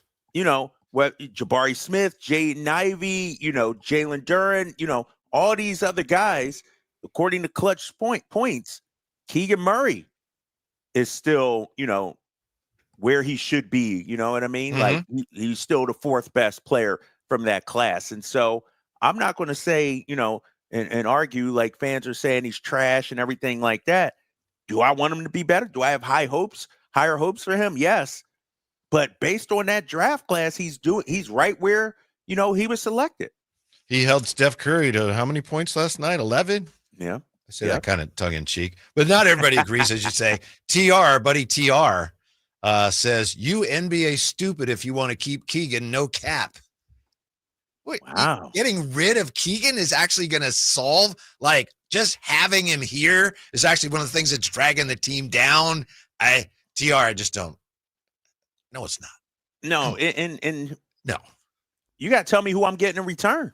Right. Well, You know that's what what I I'm mean? saying. If you're going to we say, got to hey, get rid of Keegan. Well, who you going to get? Exactly. If you're going to say, hey, if you could trade him and bring in that guy, okay. But if it's just Keegan's terrible, you have to get rid of him. That's an overreaction. Exactly. And I could argue because they don't run a whole lot for him, he's actually doing halfway deep. And that's the thing I guess that's frustrating. If I'm Keegan Murray or a fan of his, Whitey, when you look at some of the numbers, and I'm talking about the percentages out there, we know he started off struggling from 3, but since the beginning of the year, he's really up this 3. Like he's actually deserving of more opportunities than what he's getting. If you know what I mean, from 2-point range, he's shooting 56%. That's very solid. Oh, we know he struggled to start the season from 3. Pretty much everybody did. But since, January 10th, I think it is, the dude's been close to a 40%. Like the efficiency. Same thing with Zach LaVine last night, like you were saying. Zach took 6 shots, made 5 of them. Give the dude the damn ball some more.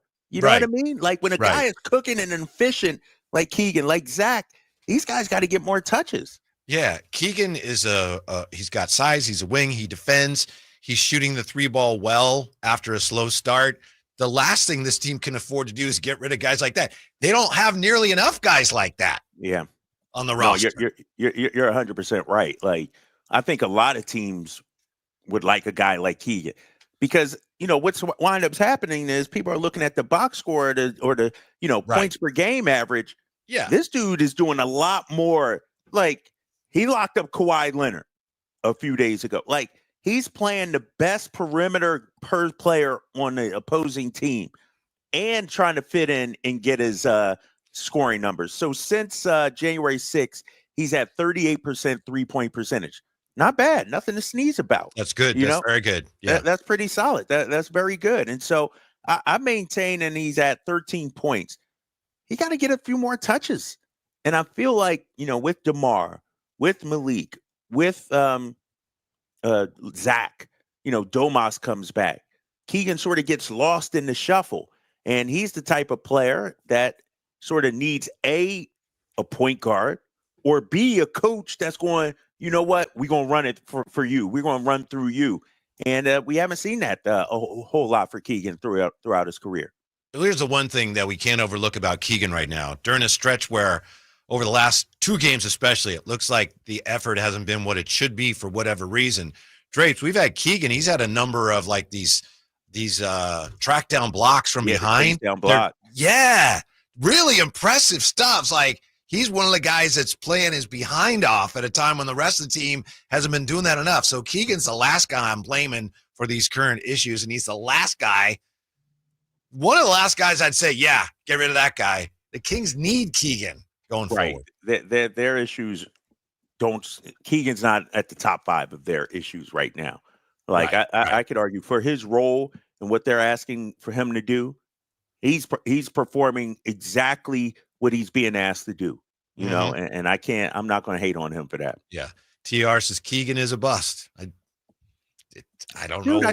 Are we talking about a different Keegan? Are we talking about a different guy? Is this guy Anthony Bennett all of a sudden? Like, yeah. Now, last night is interesting. Doug, after the game, talked about, the game plan defensively. And you said you didn't hear all of it, Drapes? Or I didn't get to hear all of it. Well, you could see that Doug was a little do we have any Doug? Yeah. Okay. He was talking about how the defensive game plan, worked. They kind of got the Warriors to take the shots they wanted, but then the Warriors shot so well, it kind of set that plan on its ear. Guys, like, you're gonna take something away from them, and we were taking Steph away. And those guys who knock those shots down, you're open for a reason. Like, we want to see if you can make those shots. Now, some of them were, we need an extra rotation, and I was flagrantly upset with our guys for not rotating an extra rotation, even if it's a shooter that we want to have the basketball and shooting the ball. But like I said, listen, Draymond is a Hall of Famer. You got to give him credit. He's going to knock down shots. And first of all, that he has the guts and the confidence to take those shots, whether they go in or not. Gary Payton comes in, knocks down some, Buddy finds his way. Like, those were the guys that you want to take it away from Steph. We did that. Those guys are shooting the basketball, and if they're shooting it like that, they're hard to beat. It's amazing how confidently teams have been shooting the 3-ball against the Kings all year, Drapes. It's like the word is out, and this goes back to when Mike was here. It's like, oh, you're going to get your shots. You're going to get your threes. You're going to get your wide open threes. And another example of it last night, guys that you actually want taking the threes, consistently bearing them on you. Yeah. And, something I brought up earlier, right? It's, the game plan is, make Draymond and GP2 and those guys beat you. And they did. But Doug mentioned it, Whitey. You still got to give some sort of effort. It's like, just because, it's Draymond shooting, it's not like, all right, go ahead, it's Draymond, just let him shoot.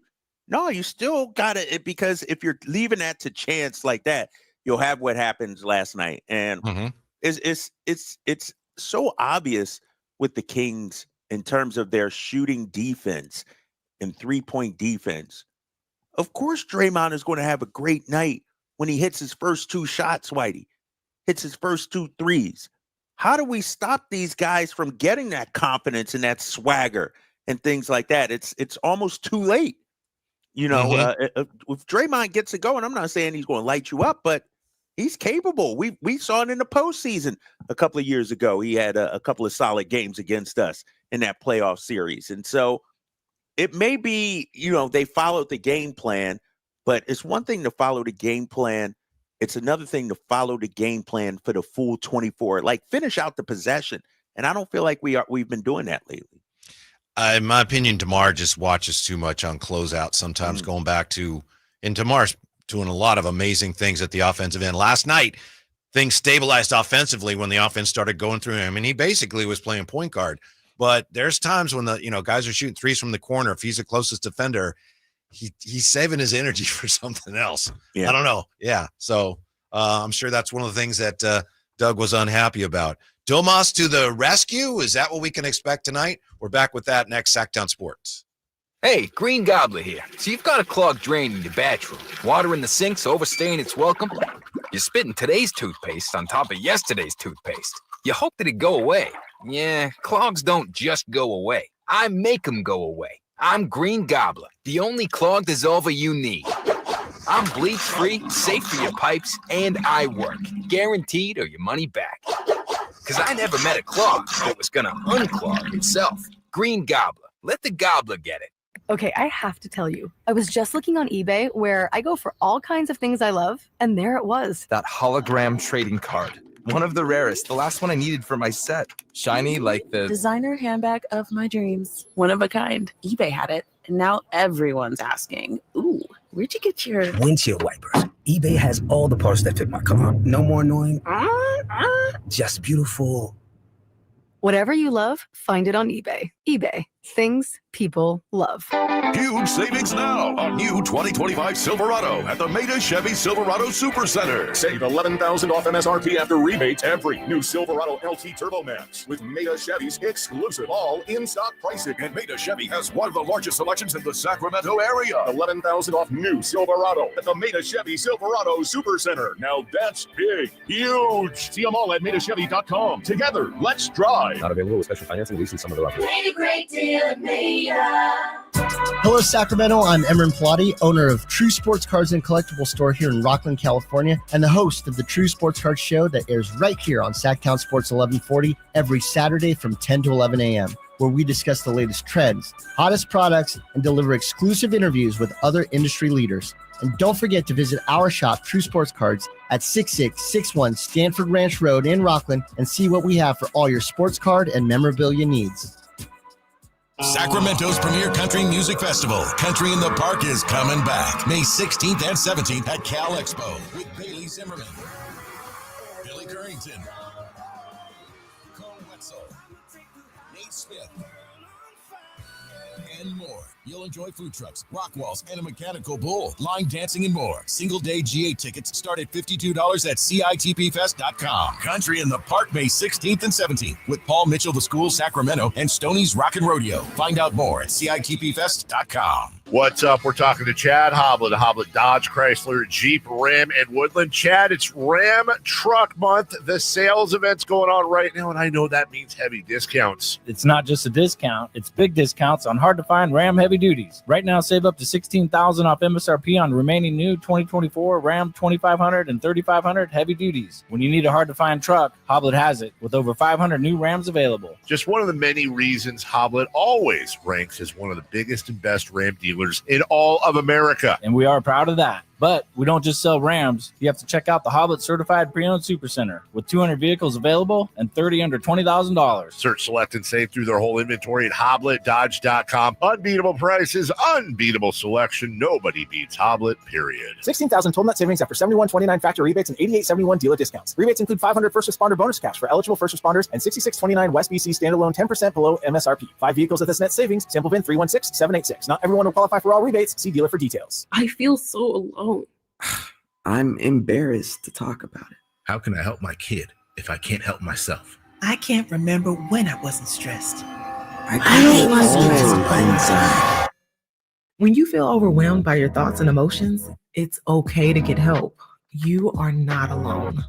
CalHope is here for you with free, safe, and confidential mental health resources for youth, young adults, families, and you. Find support now at calhope.org.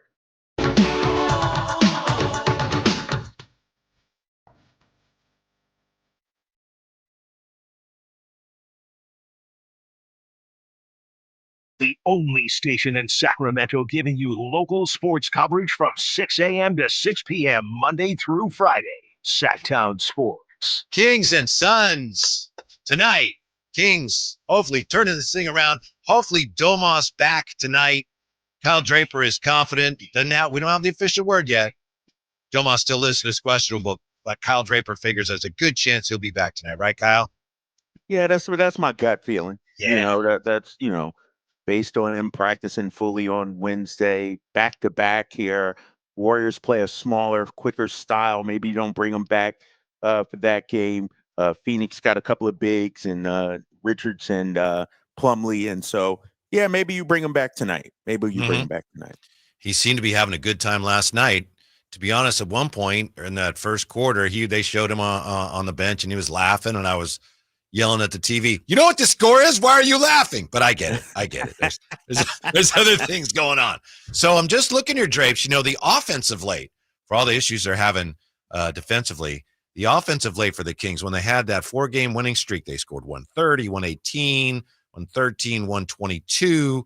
Then you lost the game at Denver, come back, beat the Spurs here, 127. The 3 games since then, the overtime loss to the Clippers, the Kings had 97 in regulation. Last 2 games, 104 in each of the last 2 games. So, the offense is really sputtering right now. Is that because of Domas? Yeah, over the last 3, I'm looking at the numbers too here, Whitey. 106 points. They're averaging 31.4% from 3-point line.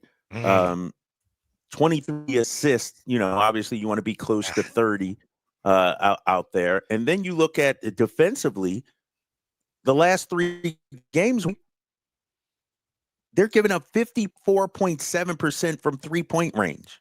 Yeah. Teams over the last 3 are hitting 54.7% of their 3-pointers. And so, neither side is good right now, Yeah. The offense seems to have bugged down. And here's the thing. The efficiency numbers in terms of, they shot 40-something%, that looks solid, but you're not getting a whole lot of possessions. The pace is slowed down tremendously, on that side of the ball for the Kings. It's been pretty bad lately, these last 3 games.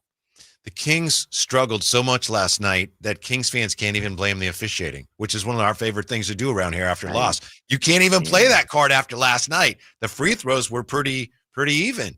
So that's how rough it was. So, Doug said last night, Malik was rusty. He's still a little rusty coming back, and Domas may be rusty as well. But it'd be nice to have him back in the lineup tonight, Drapes. Yeah, I think they need him, just from a hub of an offense standpoint. Hopefully make things, easier, for other guys. Take some of the load off of Malik Monk as well. Because here's the thing with Malik. Who's helping him out offensively? Who's making life easier for him? Who's getting him shots? It seems like right now, everything Malik is getting has to be a struggle for him out there. And so maybe having Domas back takes some of the load off of his shoulders a little bit. Awful lot of dribbling in the half-court, Drapes. Am I right? By everybody. 100%. Everybody. A lot of dribbling. Yeah. And dribbling and not going anywhere. It's like, all right, you're doing all this dribbling. Okay, if you're getting to the cup, making a layup, okay, but we're just dribbling for the sake of dribbling out here right now instead of that ball movement that you want to see out there. Yeah, as Gary St. Jean told me once, and I think this might actually be a Woodenism, don't confuse activity with accomplishment. You can be running around, dribbling. It doesn't mean you're actually achieving anything. But looking ahead to the schedule here at Phoenix tonight, and the Kings are just starting it. This, whatever you want to call it. I know in the morning show they call it the March Gauntlet. So you got the Suns tonight, then a couple days off, and then Monday the Grizzlies are in. Wednesday the Cavs are in. Thursday the Bulls are in. Saturday the Bucks are in. Following Monday it's the Celtics and the Thunder in the back-to-back. And that Thursday it's Portland. Then you're at Orlando, at Indiana, at Washington, at Charlotte, at Cleveland, at Detroit. So it's why are you doing that, man? Why you? Because it's a less than ideal we don't time want to for hear you to about be. that tough schedule. I know. It's not a great time to be trying to figure all these things out all of a sudden when you thought you had some of this stuff figured out, but maybe it's the perfect time, hopefully, for Domas to be coming back. Yeah, you don't even want to talk about any of that, dude. You don't even want to address that. This guy is a ray of sunshine. No, I'm just saying, look at that Scotty Skills here on the YouTube chat, a ray of sunshine. All losable games. Perfect. I say all winnable games, big fella. I say all winnable games. You know what I mean? But here's the thing, Whitey. Tough schedule. We understand that. We understand it. But you know the one team that has a tougher schedule than we do? Yep. Phoenix Suns. The Phoenix Suns.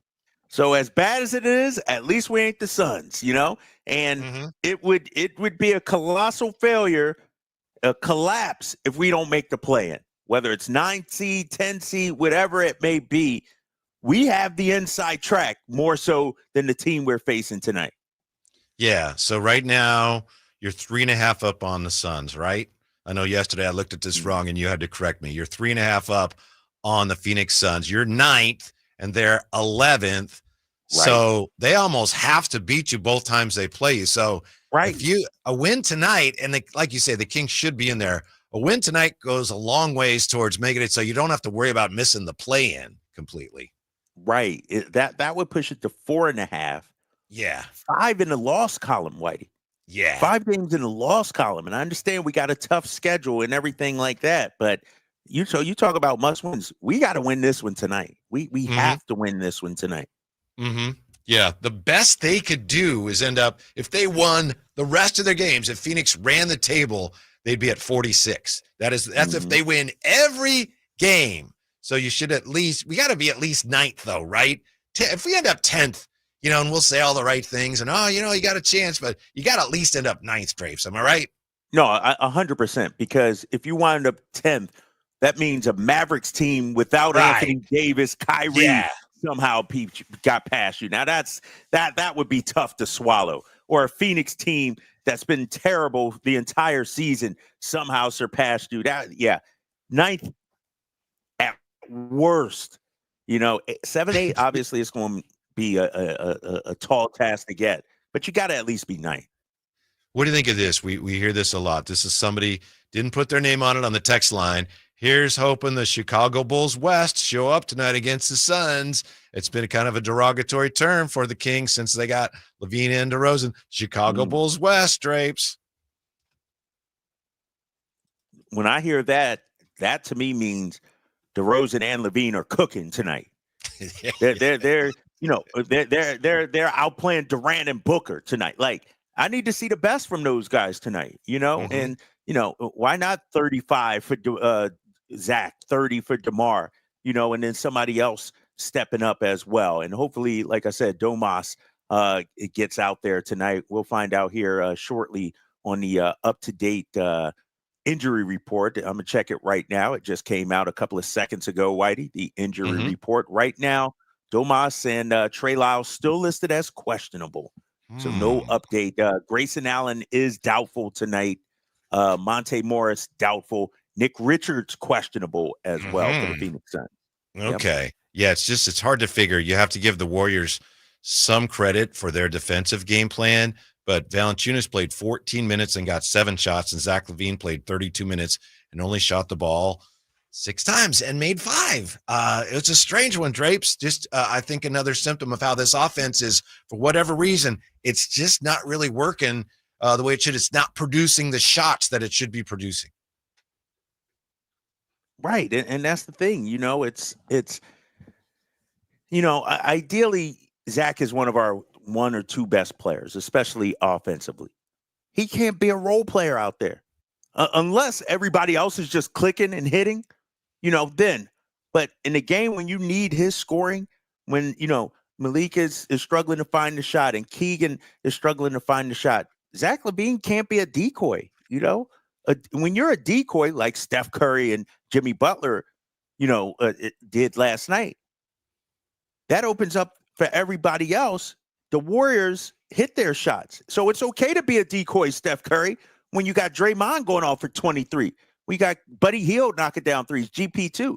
But you can't be a decoy, a non-factor, and everybody else not even playing well. And that's what happened last night. Yeah, if you were Coach Doug Christie, would you make sure that your team saw what Steph Curry did last night, pointing at Keegan and tell him where he's supposed to be? Wouldn't you make sure they knew about that? I would. And you know me. I'm all about that bulletin board material. that pregame speech is, you see what Steph did to y'all last night? Is that how, I'm getting fired up. And Doug will do whatever he has to do. He speaks kind of spicy sometimes, but damn Skippy, I'm showing him that. If you've ever wondered when the Kings will win it all, ChatGPT has the answer, or at least has an answer. And we'll look at that when we come back. Drive Guys, Sacktown Sports. With 25 award-winning years in Northern California, Ashton & Price is your local injury law firm. Pro attorney tip: if a firm presents as local, but they're in LA, red flag. If your first consultation is not with a lawyer, big red flag. At Ashton & Price, your first consult is with a local attorney, and if serious injury prevents travel, a lawyer will come to you. Still not enough? George Washington's my uncle. At Ashton & Price, no red flags, just red, white, and blue. Remember, for the best advice, don't think twice. Call Ashton & Price. If you're not looking for a brand new car, at Elk Grove Honda, we've acquired some of the best pre-owned cars we can find. We've kept only the best of our trades, and our buyer has found some of the finest pre-owned Hondas available in Northern California. You can see for yourself at elkgrovehonda.com. Whether you purchase a brand new Honda or a like-new pre-owned Honda, your car buying experience will be the same.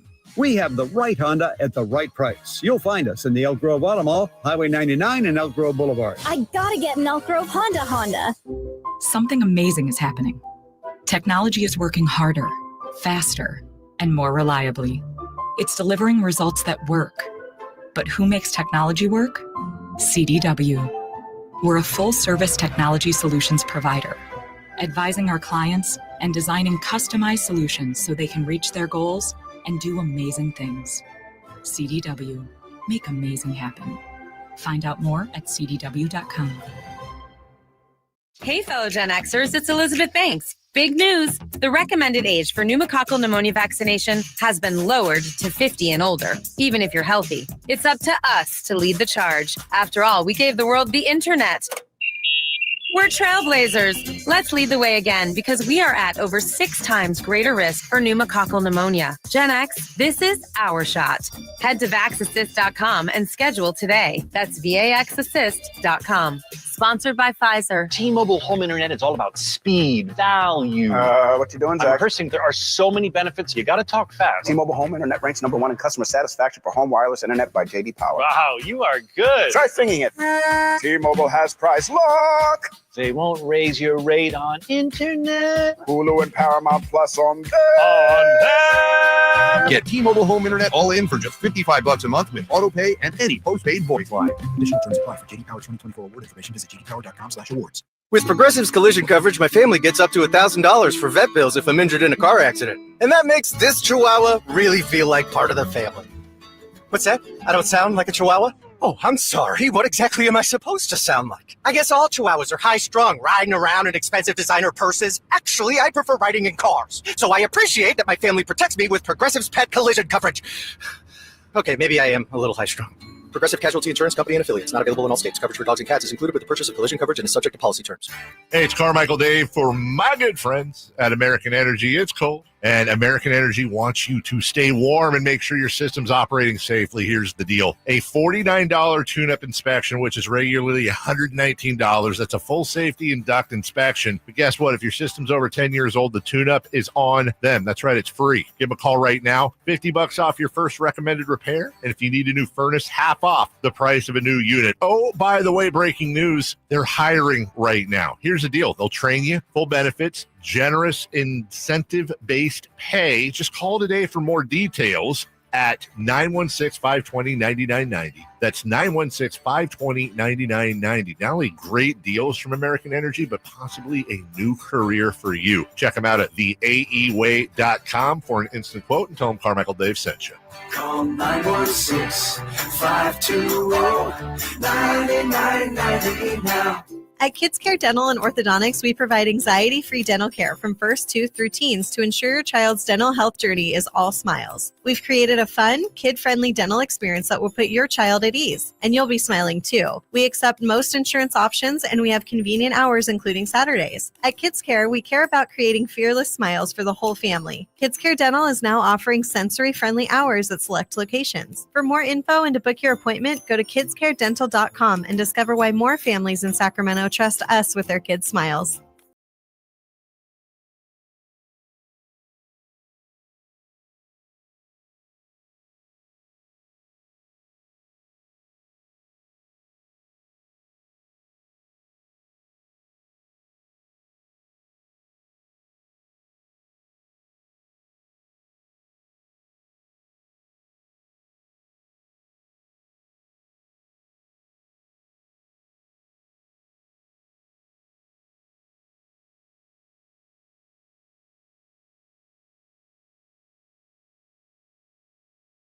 just a second. But Drapes with us from San Francisco today. When the Kings have those championship banners hanging from the Golden One Center rafters, we're going to do a better job of protecting them than they're doing in Chicago. I don't know if you heard about this, but the Bulls announcing that the banners commemorating the Bulls' 6 championships will not be displayed at the United Center for the remainder of the season. The banners were removed when United Center staff discovered damage to them after a concert Saturday. The concert featuring Disturbed, heavy metal band Disturbed, included pyrotechnics located directly underneath the banners. They were shooting off fireworks and things, and they damaged the Michael Jordan championship banners in the United Center, and they got to take them down. And they're saying, oh, minor damage, but they're not going to have them up for the rest of the year, so I think it might be a little more than minor damage. That sounds like the start of a curse to me. Exactly. Right? I thought the same thing. They're done. They're done. Man, they are done. I mean, they weren't winning anytime soon anyway, but dang. Like that was your heyday. That's like your Yes. The United Center said they're still trying to repair the banners. United Center is currently working with the Bulls to explore options to repair these banners. While the banners will not be in place for the remainder of the season, we do anticipate them being back in place next season. In other words, they were torched and we're going to have to get new ones. Did we lose Drapes? I think we may have lost our connection with Kyle Draper. Drapes, you're on mute. Yeah, I was on mute. That's it. He was on mute. I saw him on mute talking and didn't hear nothing. My bad. Get off that telephone over there, man. Dude, you lucky I showed up today, Jay. It's raining outside. It was rough getting down here. Traffic was bad. I barely made it today, man. Could have took the Kobe way. Just jumped in the copter. Right, the chopper. And just got there in 15 minutes, like he should do to Staples. Yeah. Staples, yeah. Mm-hmm. That's like a 15. I feel like I've done it. It's about 15 minutes right in between. Is it? I don't know. Is it? I feel like I've done that. Yeah. What are we talking about now? You've taken a flight from San Francisco to Sacramento. I know I've done it before. Yeah. Oh, you must be big balling, huh? The private jet, PJ. I mean, you finish your ascent. It's time to start your descent, right? As soon as you get up, so you're up and down. Yeah. It's one of those things. Sorry, ladies and gentlemen, I went too far. Right. It's too close. Have you guys ever thought about that? Like what Kobe Bryant did, God rest his soul. He would literally catch a helicopter to closer airport and then drive the way into Staples. That's amazing. Yeah. That is amazing. That means you are a wanton gentleman. Yeah. Did you ever? I just saw a video a couple days ago of him when Ron Artest, and Ron Artest, people were terrified of Ron Artest. Yeah. He went after Kobe during a game and he's like, oh, you don't want none of me. And Kobe was like, what are you, a stand-up comedian? I'm not ready for you. And of course they became really good friends eventually and teammates. But yeah, he didn't back down an inch from Ron Artest. Not on the basketball floor. Why would you? No. It's Kobe Bryant. Though, man, you never know. Man, Kobe's so well protected. You think security would have jumped over the first row to get to Kobe on the floor. I don't know if you saw this, Kyle. Jay says he saw it. Chat GPT predicts the next 75 NBA champions. The encouraging thing is the Kings are on here. The discouraging thing is they have some teams winning the championship before the Kings do that don't even exist yet. Franchise. Yeah. Yeah. So I saw that. So they have like the Beijing Sharks or Dragons or something like that. Well, they have yes, they have in 2042. It goes this year to the next few years. Celtics, Nuggets, Thunder, Spurs, Thunder, Bucks, Spurs, Rockets. Okay. 2042, the Las Vegas Jackrabbits. 2035 and 47, the Seattle Sonics. Welcome back. The Mexico City Aztecs in 2051. Beijing Dragons in 2060. See, there's at one point it's like the Edmonton Oilers are in there for 2090, and it's just the hockey team's logo. The hockey team.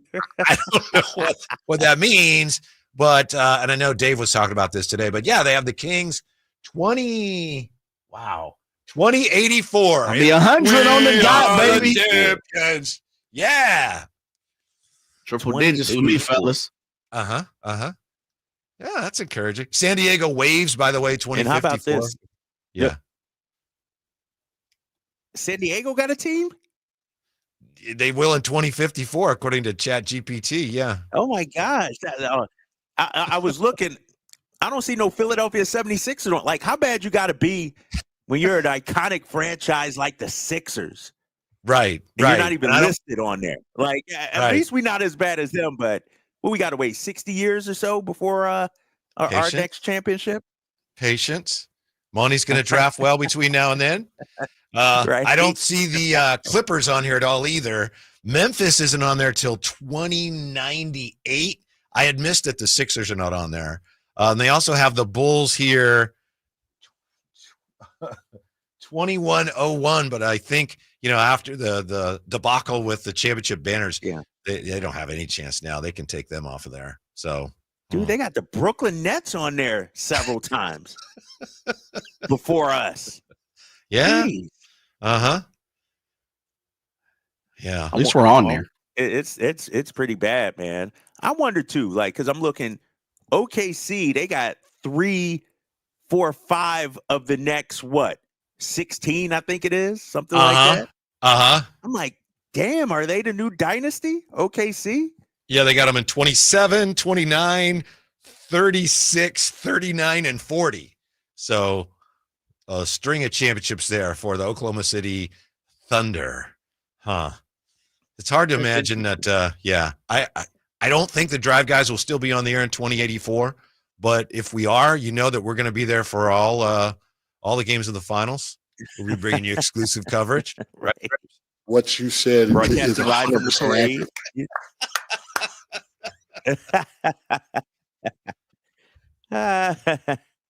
Yeah.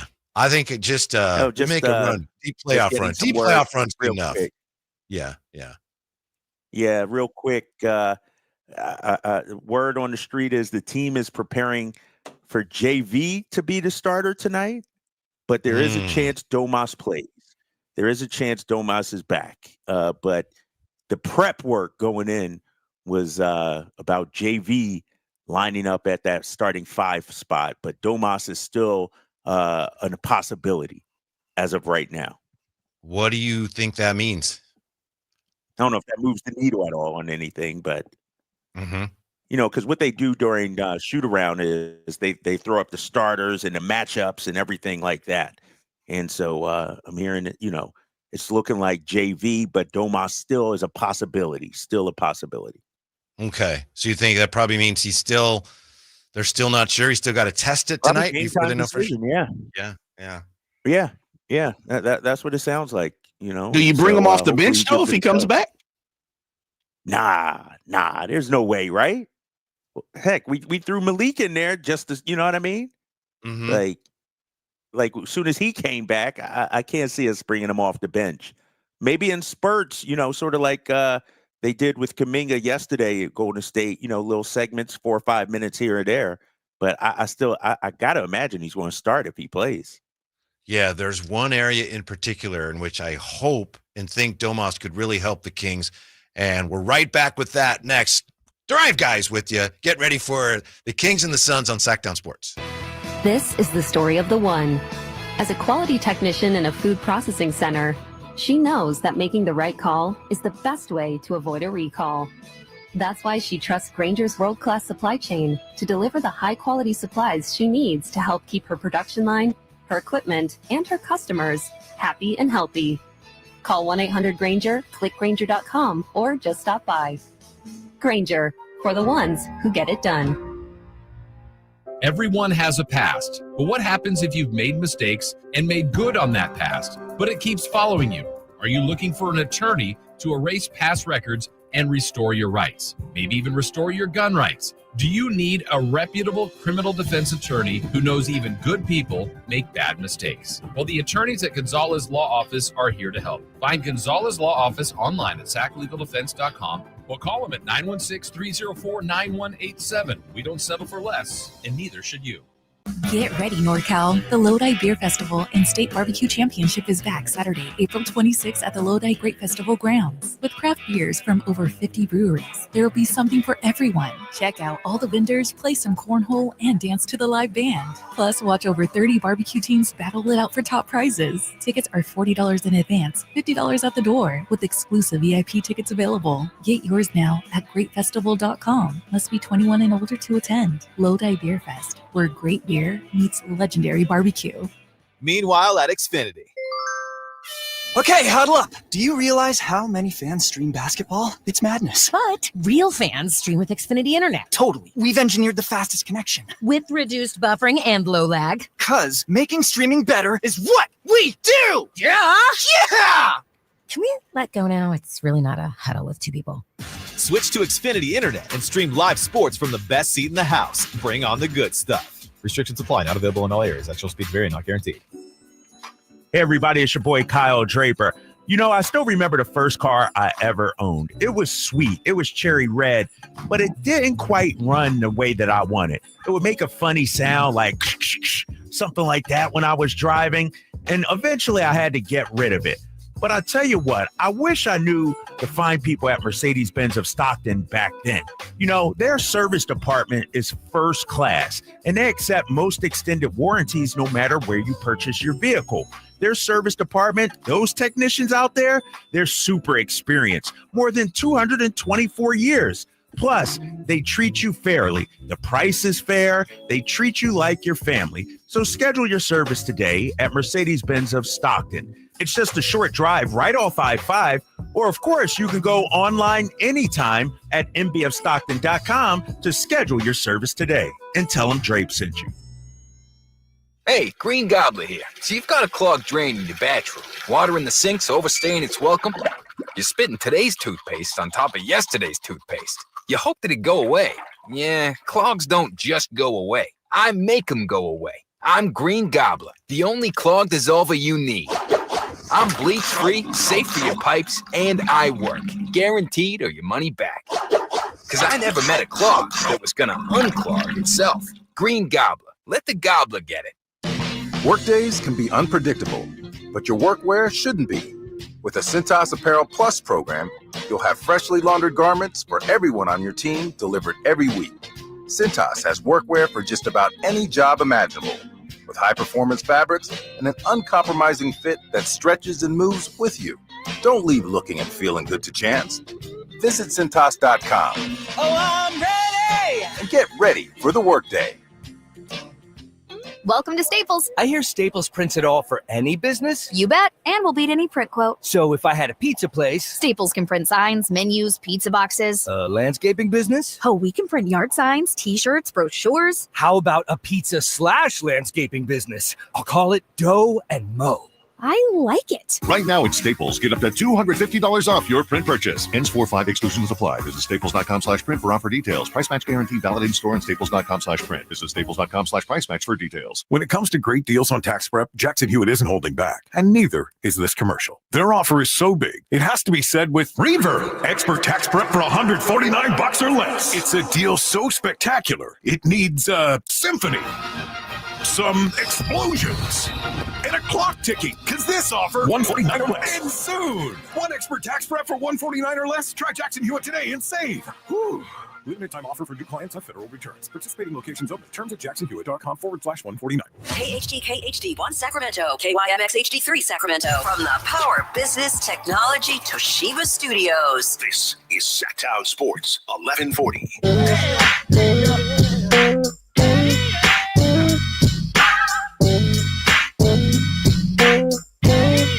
Live and local, it's the Drive Guys.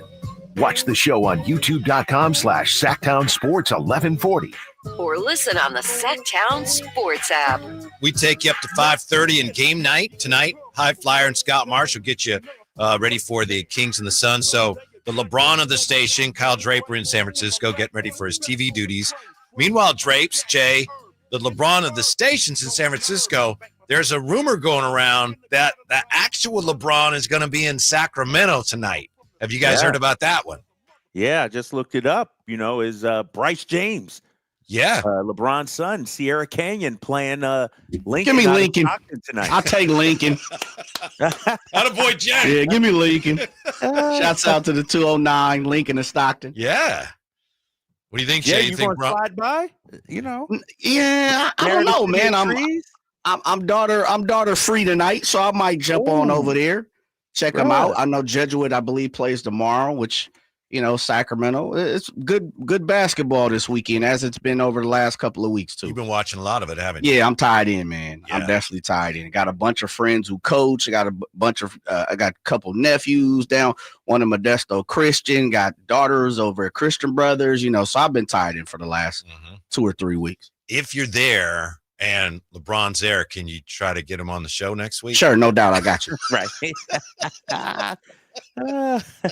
Hey, speaking of coaching, fellas. Yeah. I will not be coaching in Folsom. Oh, come on, goodness. man. Dude, I will not be coaching in Folsom. Can I ask what school? Was it Vista or was it Folsom? We should have played the breaking news sounder for that. I know. No, it was just like youth league. You know what I mean? Oh, Jay? okay. I thought it was high school. Like a NorCal basketball league. It was high school, but it was like not high school team, you know, sort of the AAU travel ball, AAU. Travel ball. And Folsom has two teams of high schoolers, the city of Folsom. Mm-hmm. One of them, my son plays for, but they already have a coach. They wanted me to coach the other team,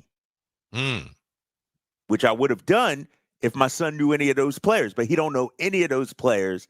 This team, he knows everybody. And he turned to me and said, Dad, I don't want you to do it. I'm like, because then I'd be coaching against him in some games and stuff like that. And so the great dad that I am, Whitey and Jay, I sacrificed. I said, all right, son, you got it, big fella. I understand that. That's great. What's up, man? I just but it feel hurt. No, ain't no that's what's up, Jay. I'm in my feelings about that, bro. What about those kids? Those kids on that team. Kyle Draper's going to be our coach of the area. No, he's not going to be. Oh, how do they pick themselves up? Yeah, absolutely. I'm hurt. I'm like, man, we need to boot my son's coach. Then somebody need to, get rid of him. Let me pull up Mike Brown, Doug Christie, fire him mid-season. Let me get that job. But nah, so I'm not coaching. I'll be free now. Well, you work for some people that have a lot of experience with that type of thing. I don't know what you're talking about, man. I don't know what you're talking about, Whitey. I mean, it shouldn't be hard to get some advice on that. I don't know. Not that you would do that or anything. By the way, did you guys see? I just sent you video earlier. I sent you video from Alan Stiles' X feed of when Steph was kind of mocking Keegan, and I just sent you a video of Moody kicking Keegan in the face last night. Oh, I did not see that. I did not notice that when it happened. Wow. Moody was gonna. Yeah, I think that's legit, but I did not notice that when it happened. Yeah, did he connect? Because like Keegan didn't reaches for his face afterwards, like he did get hit. I guess maybe as a near miss, right? Because otherwise it would have been, you'd lose a couple chicklets on that. No, he did reach for his face. No, and he fell to the ground too. Right. He did, yeah. Wow, Man. I didn't see that last night. Man, the Warriors just they mistreated the Kings last night. What are the Kings going to do about it tonight? That's like the only thing they didn't do. Draymond didn't stop one of our guys, but other than that, they did everything against us last night. Man, that's why I'm hoping Domas is back tonight, and maybe as hard as he plays, he's not the one that's going to go pick fights with people. But he plays so hard, maybe some of that'll rub off on the team. Drapes. Yeah. I mean, I'm with you on that. And his heart, soul, his effort. You're right. Maybe that rubs off. And Domas too. He's a vocal leader too. He's not quiet when he's out on that floor. So maybe that'll light a fire under these guys. 916. Can you give context on the kick? Was Moody dunking? No, the ball was in the lane.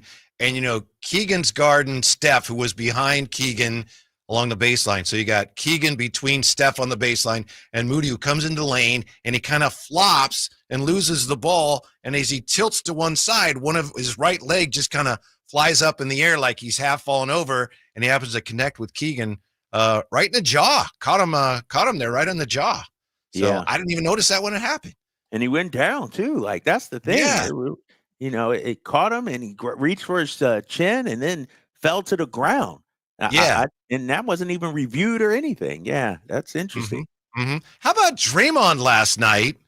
Draymond on a flyby when Keon's shooting a three, and he pokes him right in the eye. Did you see that? Yeah. I mean, he definitely I'm not gonna make sure he doesn't shoot it, and he slaps him. Really, he didn't poke him like Three Stooges, like right.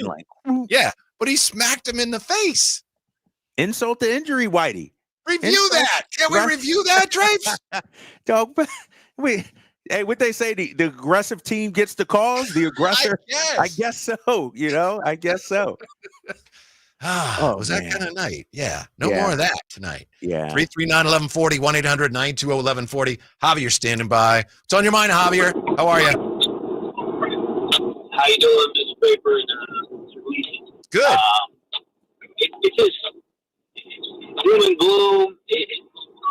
But to say the Kings 2023 to now have improved, it's a travesty to see. We were looking to go 7 games with them, like the championship team from when they just put the championship now. Javi, I'm sorry, I can't quite. It's breaking up on you.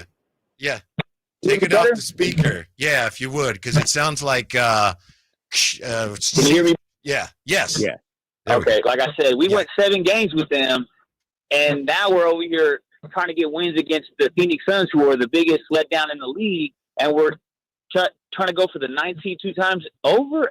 It's just you look back on things, 2020 hindsight is 2020, obviously, sir. But do we fire Mike Brown? Should we have done that? That leads to we go to now McNair's in the hot seat, and we go into you fired the GM, then you got to have a coach on, as a lame duck coach, because the GM's always going to want his own head coach.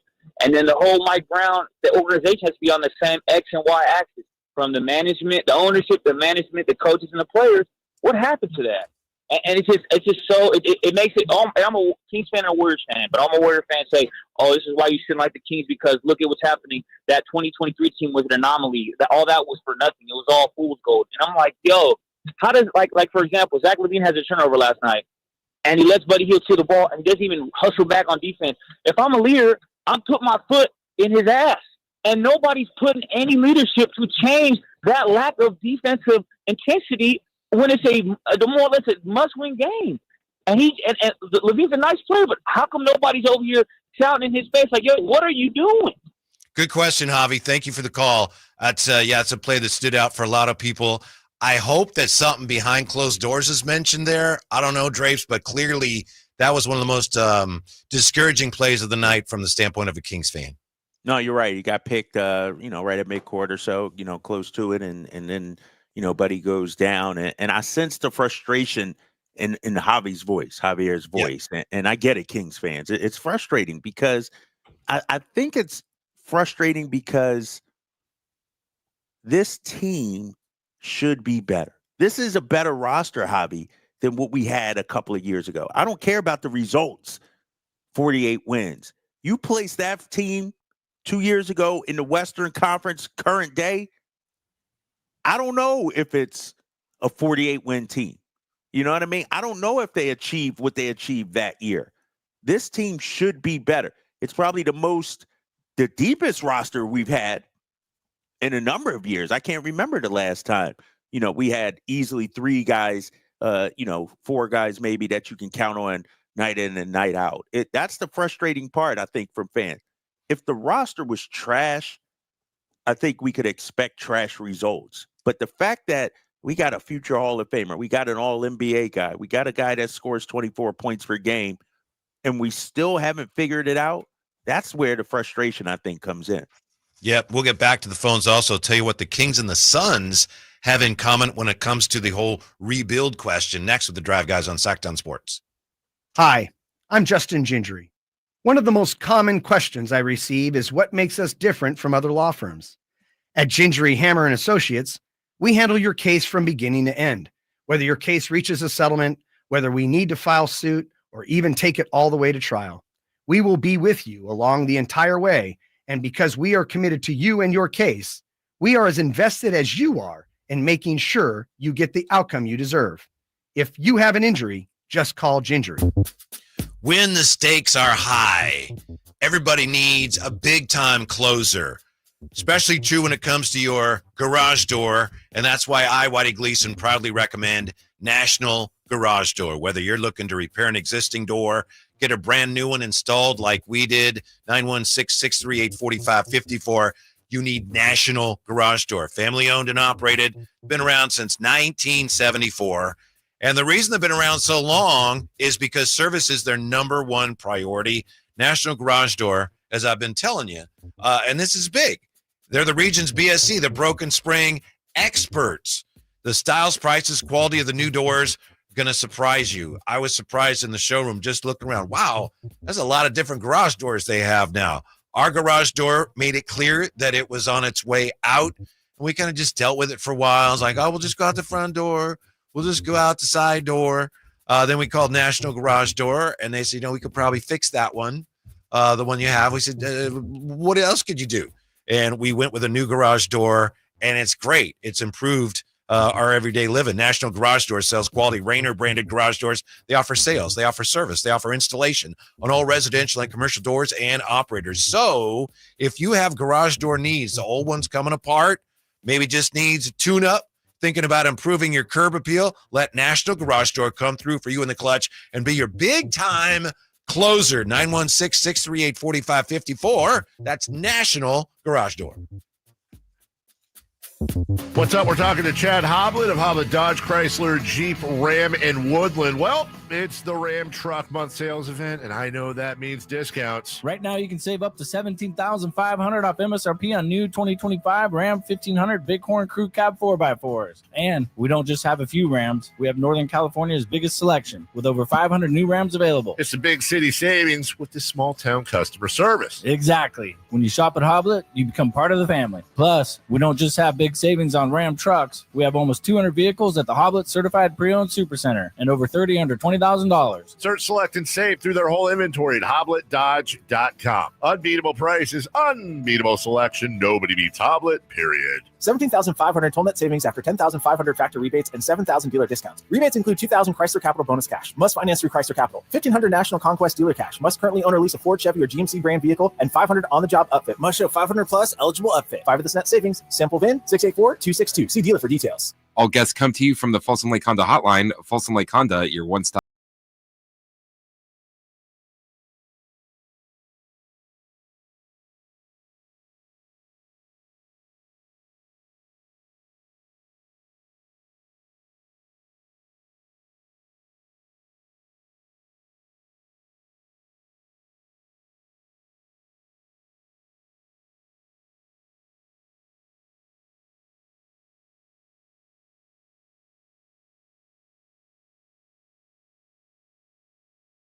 Team is preparing, like Jonas Valanciunas is going to get the start tonight.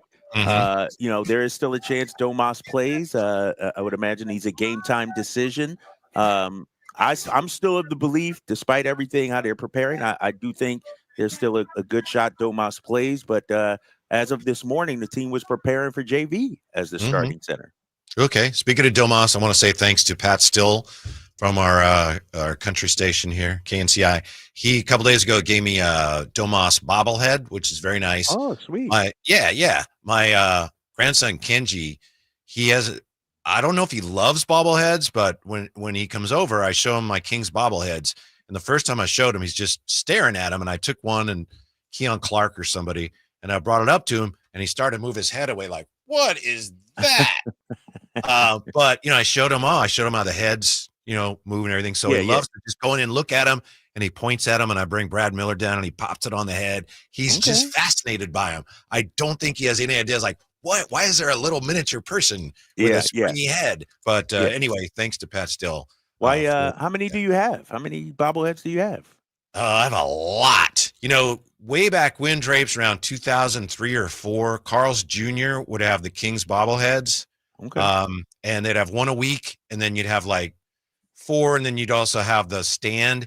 And people, I'm not kidding, Jay, you remember, people went nuts for them around here. Easily crazy. Yeah, and they did that for probably about 4 or 5 years, but especially when the first year, and I don't think Webb was one of the first ones, but really it's like, oh, I got to go to Carl's Jr., make sure I get Bobby Jackson this week. Really, people were nuts over him. So it turns out they're not, as Imran will tell you, they're not really that valuable. So a lot of people have a lot of them, and I'm one of those people. But the 4 I have that I show Kenji are Darius Sangaila, Brad Miller, Bobby Jackson, and Keon Clark. So Okay. All right. got Bobby right And here. should be getting a Keon Ellis one in a couple of weeks too. That's right. Yes, sir. Yeah, I don't know if That's we locked can and talk confirmed. about that yet, Jay. No, we're but- good. We're good. That's locked and confirmed. Okay. Yeah. Drive guys at the Stockton Kings game, March 26th. We'll be broadcasting live from down there. Keon Ellis bobblehead night for our Stockton Kings. So yeah, I'm gonna I check grab that me out. one of those, fellas. Yes. Gotta get one of those. Yeah, That's the only reason I'm going. 339-1140, 1-800-920-1140. Edward's been hanging on. Edward, what's up? You're on with the Drive guys. How are you? Hey, guys. I'd like to go back to this prediction of NBA championships. Yes, on Chat GPT. You got it. Okay. So this is AI generated, right? Well, I don't know if Chat GPT is considered AI, but if it's not, it's very similar. I think ChatGPT is one of the you're AI right. services. You're right. So they're operating obviously on information that's input, and then the AI sorts it out and makes predictions. So naturally, they'd have the Celtics winning the first couple, and Oklahoma City winning like 4 in the first 15 years because they have all those draft picks stockpiled. Right. But I'm wondering what could have been inputted that would make them pick the Seattle Sonics in, I think, 2035 and 45? Are those the years? Sonics in 35 and 47. All right. And also 62, 67, and 68. Wow. But if they have them winning it in 10 years from now, certainly they must have had some information fed in that said that expansion is coming in the next 2 or 3 years. Because if expansion isn't coming for 5 years, no team has ever gone from expansion to champion in 5 years. Right. I believe it was done in 8 once. Mm-hmm. But so what information could they possibly have? Maybe they had information fed in about when expansion is coming, and maybe it's coming quite soon.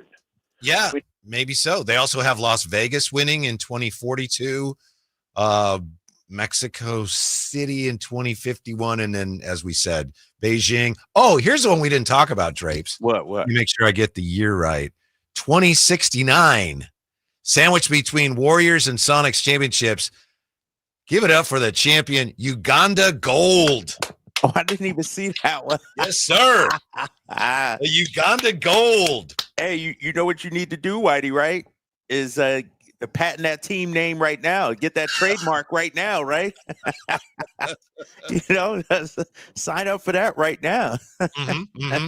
Yeah, I understand the college point there, but Chat GPT, and maybe it's evolved, but a few years ago, somebody put in some information about me or asked Chat GPT, Whitey Gleason, and I was like an announcer for the 49ers and all these crazy things. So yeah, really, so I'm never not tried that. Yeah.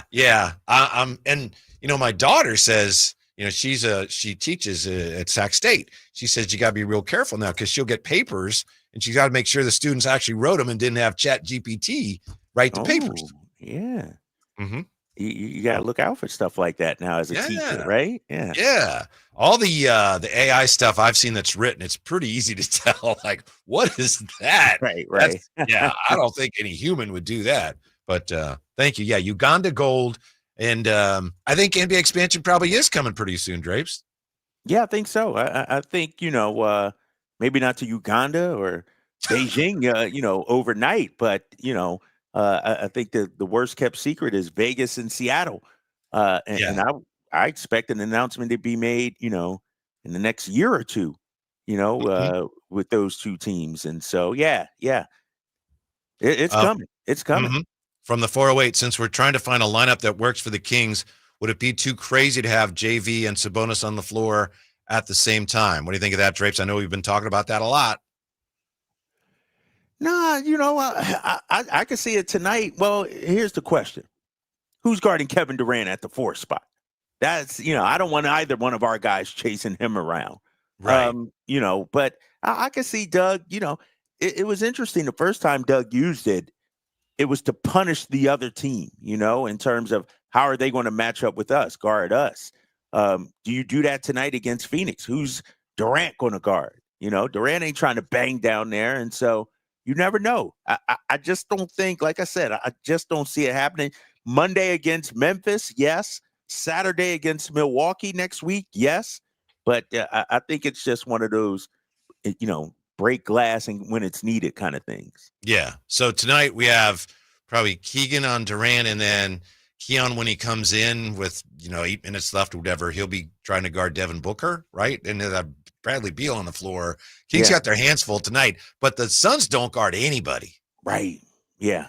Suns are pretty bad defensively, 27th in rating defensively in the league. Only the Jazz, Pelicans, and Wizards are worse than them. And so, this should be a high-scoring game for the Kings. That's why I'm thinking 30-30 for LaVine and DeRozan tonight. Both guys get flowing out there. 339-1140, 1-800-920-1140. Casey hanging on to talk to the Drive guys. Happy Friday, Casey. What's up? Hey, guys. What's going on? Hey, how can we help you?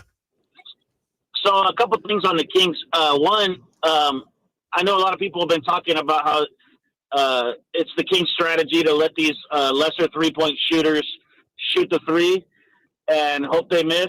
But I learned not to do that a long time ago when I was watching Jabari Smith for the Sacramento Kings warm up before the game, and he made 25 straight three-point shots, and this guy couldn't even sniff the court.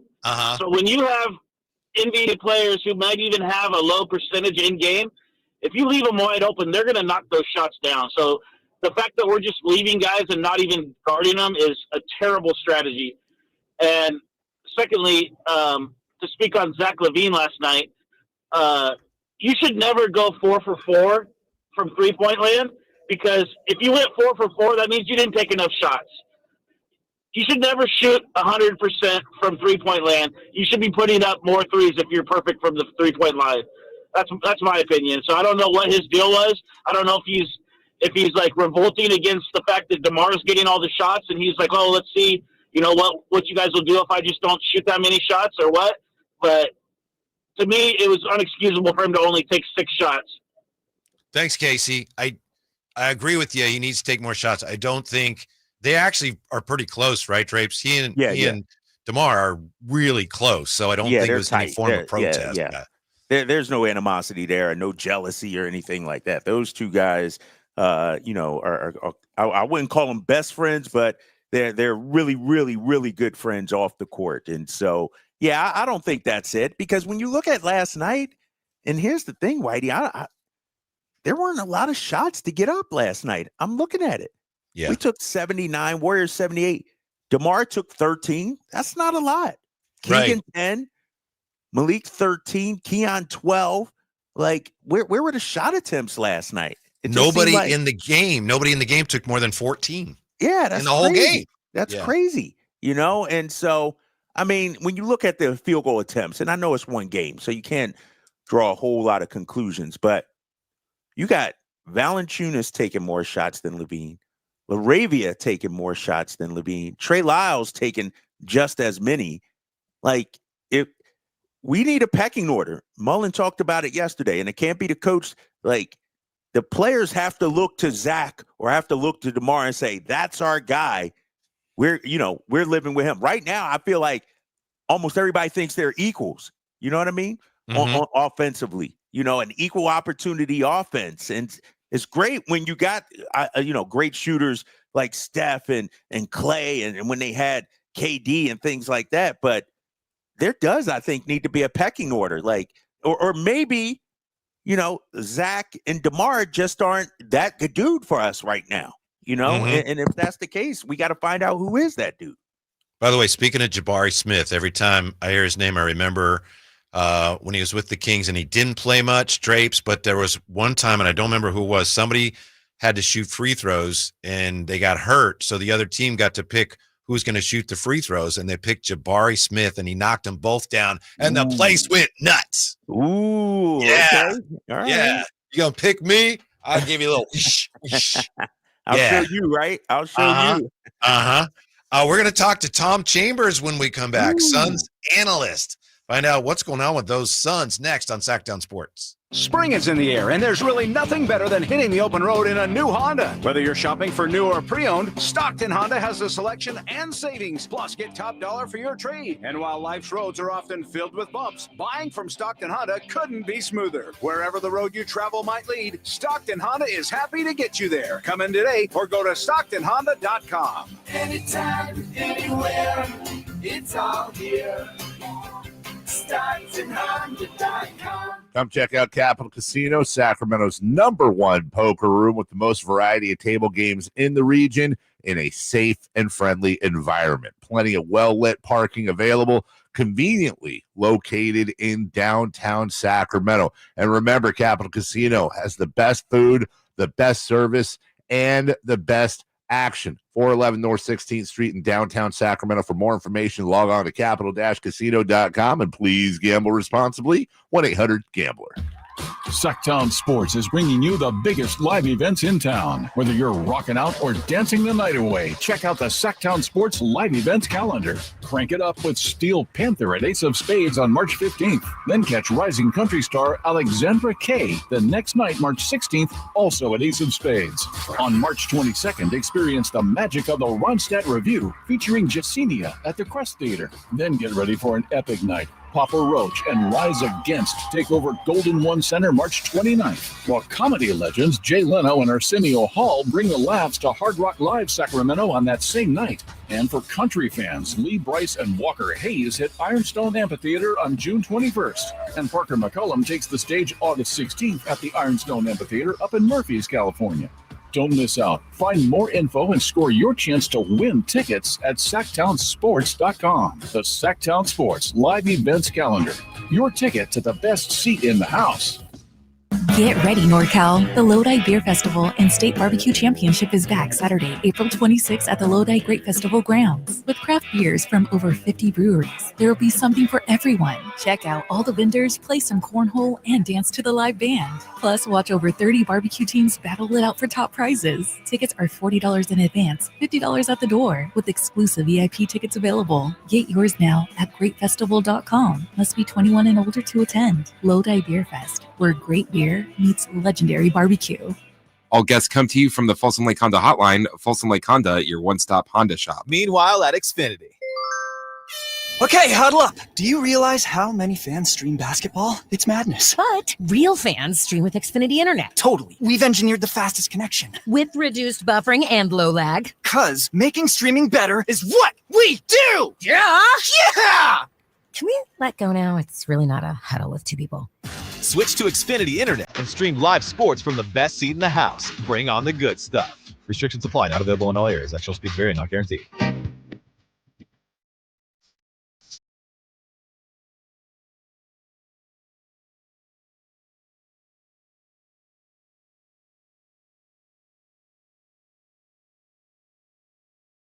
The only station in Sacramento giving you local sports coverage from 6 a.m. to 6 p.m. Monday through Friday. Sacktown Sports. Kings and the Suns tonight. We take you up to 5:30 and game night. We got Drapes in San Francisco getting ready for pre- and post-game duties on NBC Sports California. Nice enough to join us with more on the game. This is a very, very accomplished NBA player. 16-year NBA veteran, 4-time NBA All-Star. Scored more than 20,000 points in his career. And Drapes, you know, they have that statue of him outside the arena in Phoenix. Duncan over Mark Jackson. Yes. Tom Chambers with us. How are you, Tom? Well, I got that statue, but it's about 2 feet high in my bedroom. You know, it's not out in front of no arena. But anyway, that's just pretty funny stuff. Yeah. How likely are the Suns to make a run at the play-in spot, given how tough their schedule is? Well, I mean, Dallas, you know, they've lost their guys. You would think that it would just have fallen into the Suns' lap because of that. But every time we hear something like Devin Booker saying we got to draw a line in the sand, or you know, Kevin Durant or whatever saying it just doesn't happen. It hasn't materialized at all. Do I feel as though they can still get to the 10th spot? Yes, but then what? You know, it just has not been good for this team at all this year. Tom, why do you think that is? I mean, going into the season, the thought was, all right, they needed a point guard. Well, they got one in Tyus, and it just hasn't worked out. The Brad Beal situation, trade deadline, and all. Why do you think it just hasn't come together with this team? No, you're exactly right, and we got all the parts. I mean, the pieces, everything. You know, I mean, I thought Nurk was doing well, and then all of a sudden he was the redheaded stepchild. And so it just kind of fell apart early. But yeah, I just think that we're too pretty. You know what? We when everybody in the league comes at Devin and KD and Bradley Beal and like, okay, we can score here and I just don't think there's the toughness that we need, night in and night out from this group of players. We have a lot of guys that can score. We have a lot of guys that make things happen. But then in the fourth quarter, when Tyus is needed, Bud goes to, okay, we got to have the main guys in here. We got to have these guys in here, and Tyus hasn't even played in a lot of the fourth quarter. So it's been very disappointing for us. Maybe my most disappointing season ever, and I've been doing it for like 30 years because the expectations were so very high for this team. Now, do I believe that they can put it together? Yes, I do. I firmly believe they can do it. But every time I say that, then I get I get kicked. So I just hope they'll figure it out soon enough to get in because this team can beat anybody. And I don't worry about them beating the good teams. I worry about the other teams, the lackluster teams. It seems like they lose to those guys more than they do the really good teams. That's the great Tom Chambers with us, and I apologize. The statue of his dunk, yes, it was a statue that was given to him when he was inducted into the Suns Ring of Honor. What do you think, Tom, of all the changes the Kings have been through? I know that you're focused on the Suns, but the Kings have a new coach now, and they've made the trade. They don't have De'Aaron Fox anymore. They're trying to hold things together here with a lot of moving parts. What do you think of all the changes they've been through? Well, it's tough. De'Aaron Fox obviously was a stud. I mean, he was a fourth quarter menace to everybody. I mean, he could have 10 points and then he'd get, 20 or 25 in the fourth quarter. So loved the guy, but stuff happens in the NBA. But let me just say this about Zach. I am a big fan of Zach LaVine. I'm a huge fan of DeMar DeRozan, and Domantas Sabonis may be my favorite guy in the entire NBA. So wow. I love those three guys. I don't know how they're going to hold it together, but Doug Christie's done a nice job with them. And now that Domantas is coming back, hopefully not tonight, but because he's been his son's killer throughout his career. But I love that trio of people. I really, really do. I don't know who's going to facilitate. It's almost like the Suns with facilitate. Do you have Devin? Can Devin get 8 or 9 or 10 assists a game? Yes, but that takes away from what he does. And Domantas can do the same thing. That guy, a lot of stuff runs through him when he's back. So when he's back and they're healthy, I mean, I like that team a lot, really a lot. Hey, Tom, as you watch, the NBA and teams try to build a championship, one thing I maintain up here in Sacramento is that, when you look at past champions, it doesn't happen overnight. In your mind, how long does it take an organization to develop a new culture to get what they, in college, they talk about, I need 4 recruiting classes and things like that. They used to say, what about in the NBA? How do you develop that culture at that championship level? Well, I don't think it's so, you can't put your finger on it or you would just do it. I mean, you've got to have the guys buy into the coach and what you saw that in Sacramento when Doug Christie took over. Everybody bought in. He made a few changes and it seemed like, they were going to be invincible. Then they get a couple injuries and then De'Aaron Fox goes away. So things change. It's always something on the fly. But, I mean, the guys have to be – it's almost like you have to have a Pat Riley who is saying, don't mess with my coach. Because players in the NBA today, seems to me that they will, if they question stuff, the coach goes away before they go away. When I would like the coach to have more power, and I would like the coaches to be like old school stuff like, okay, you're not playing hard right now. I'm going to put in somebody here that's going to play hard. And it just doesn't seem like they can do that because they want to be on the good side of the stars in the NBA rather than being tough and doing what they need to do and not playing people like Pop would or like, obviously, Eric would do and Spoelstra would. You just got to be tougher on these guys and incentivize them to play harder and give it their all, because there's a lot of talented people in the league. And I just think that, for the Suns especially, they're not playing as hard as they need to. But the culture and stuff, I think it's an overrated word, in my opinion. But I just think that it's going to take, the whole thing from top to bottom. If management is on the same page as coaching, and coaching is on the same page as the players, and they're all in unison and synchronized, then good things can really happen. That's Tom Chambers. He's an analyst for the Suns, and he was a great NBA player. Tom, in Sacramento, we get frustrated because it seems like Domas doesn't get the credit he deserves. And, you said he may be your favorite player in the NBA. I just want to follow up on that. We love Domas around here, and we appreciate all his talents. What makes him one of, if not your favorite NBA player? His heart. Uh-huh. I mean, he goes after every rebound.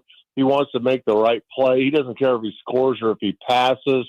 I mean, we had back in the day, we drafted 2 players above him in that round because they didn't know how his game would translate, because he doesn't jump out of the gym. He doesn't have really long arms, and that stuff is overrated. How do you rate a brain and a heart? And that guy, he has that. I mean, he just loves to win. He's tough as nails.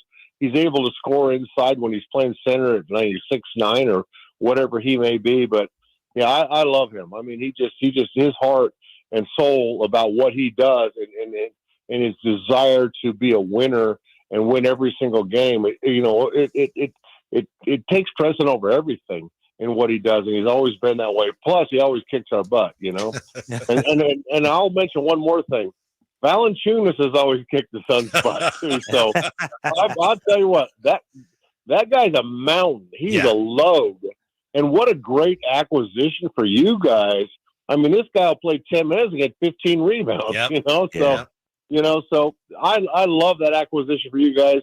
And I think he can play with Domas as well and give him a little bit of a break. But yeah, your point guard right now is Sabonis. So that's what's going to happen. Hey, Tom, we had Chris Mullen on yesterday, and one of the things, we talked about was sort of a pecking order on any given team. Who's your alpha, who's your star, and he said, it's something where the players sort of sort out. The coaches don't have to name anybody or anything like that. You played with a lot of great players. You were a great player yourself. Do you feel that way? Does there need to be a pecking order, I guess, on a successful team where, all right, this is the guy, he's our alpha, he's the one we're following? Not so much. And I don't even know. I mean, when you talk about Chris Mullen, who was the guy? Mitch Richmond, who, Tim Hardaway. I mean, so I just think that you play hard. You're a leader of the team. I had Kevin Johnson. I mean, we had guys, and he was the guy, but I was the guy. I was the guy that they expected to get 25 points a night and lead the team in that category. So I don't know if I think it's important, but I don't know if it's vital, because right now, like for you guys, I mean, DeMontis is that guy. And I think that DeMar would defer to him any time. And I think Zach is in that point in his career where, I don't need to be the guy. I just want to win basketball games. So I think Zach's in a great position. But, yeah, I don't think you have to defer to anybody. I really don't. But I think guys know who the men are. And if you're vocal about it, I think it can be overrated when you're wanting to say, okay, I'm the Mount Rushmore of basketball. I'm the guy. I'm all of this. No.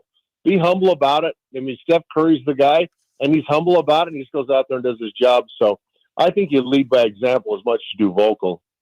Tom, we need this one more than you guys do tonight. So, we'd appreciate it if you let the. You know what? Don't even start with me on that. Don't even start with me on that. Anyway, I worry hard if DeMontis plays. Yeah, is he playing?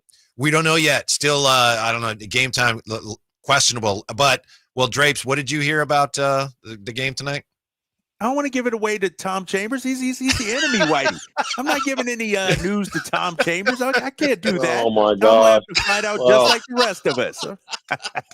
You know what?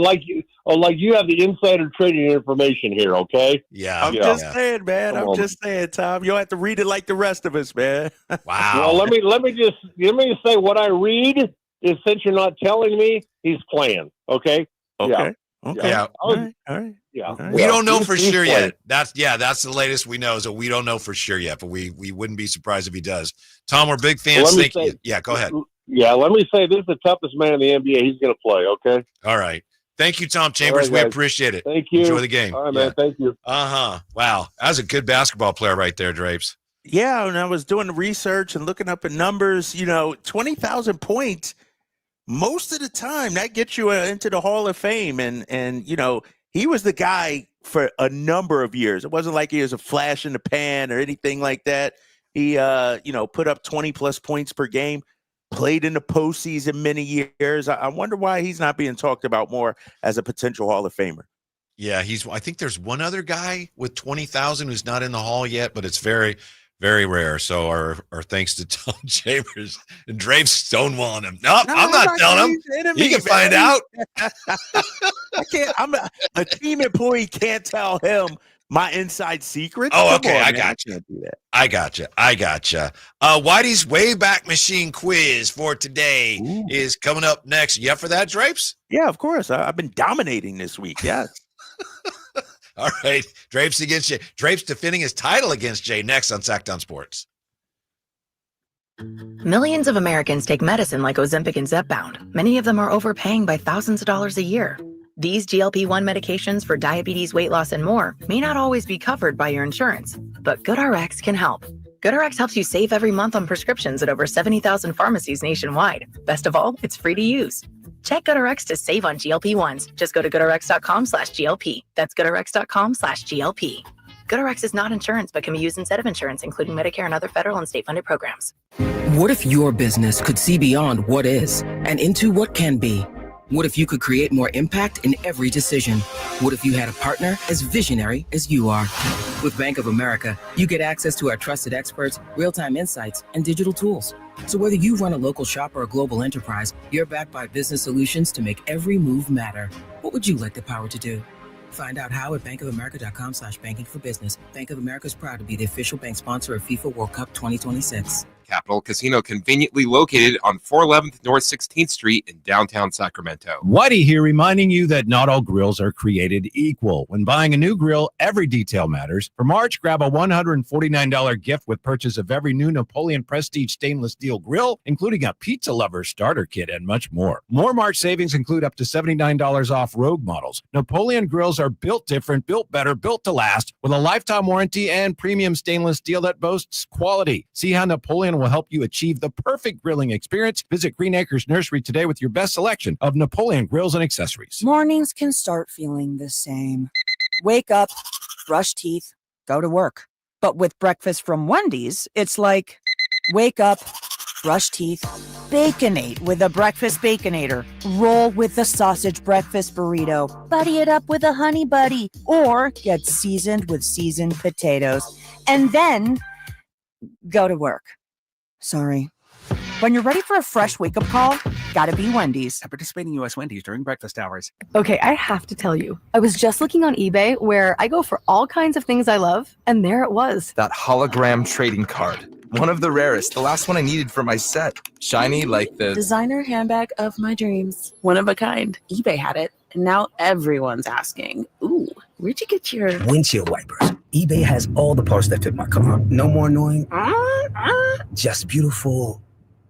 Whatever you love, find it on eBay. eBay. Things people love. Hey, what's up, Sacramento? It's Kyle Draper. Turn up the cleanliness at your restaurant, healthcare, or industrial business with Alsco Uniforms, the official sponsor of the Sacramento Kings Mop Crew. We've got you covered with crisp uniforms, hygienically clean linens, floor mats, and, of course, mops delivered weekly. But that's not all. Alsco Uniforms also offers weekly services for first aid and restroom supplies. Discover why it pays to keep clean with Alsco uniforms. Just go to alsco.com to learn more. Again, that's ALSCO.com. Hello, I'm Frank Alcorn with Retirement Security Centers with the weekly economic update. The Consumer Price Index data came in lower than expected, showing a 2.8% inflation rate. The concern was pending tariff threats would increase prices at least in the short term. The Federal Reserve will likely to continue to take a wait-and-see approach, but this data could give them more reasons to lower rates potentially in the near future. Currently concerning investors are the recent sell-off of stocks leading to much of the S&P 500 drop in what's called correction territory. A correction is defined as a drop of 10% or more from the peak value of the index. As of this week, 73% of the 500 stocks listed in the index were trading at levels of 10% or more below their highest prices. Stocks fall at least 10% once every 1.7 years, and these corrections last on average 112 days. While most investors are not happy to see drops in their portfolio, it can be especially stressful close to or in retirement. This is a major reason it may be wise to segment some assets into lower risk categories for needed distributions to avoid selling stocks during downturns or having to make drastic shifts in spending to compensate for this volatility. How might this affect you or your family? Please go to frankontheradio.com to schedule an appointment, watch videos, and receive market updates. I'm ready to help you start your journey so you can define your future. Securities and investment advisory services offered through Mosaic Wealth, member FINRA SIPC. Mosaic Wealth is separately owned, and other entities and or marketing names, products, or services referenced here are independent of Mosaic Wealth.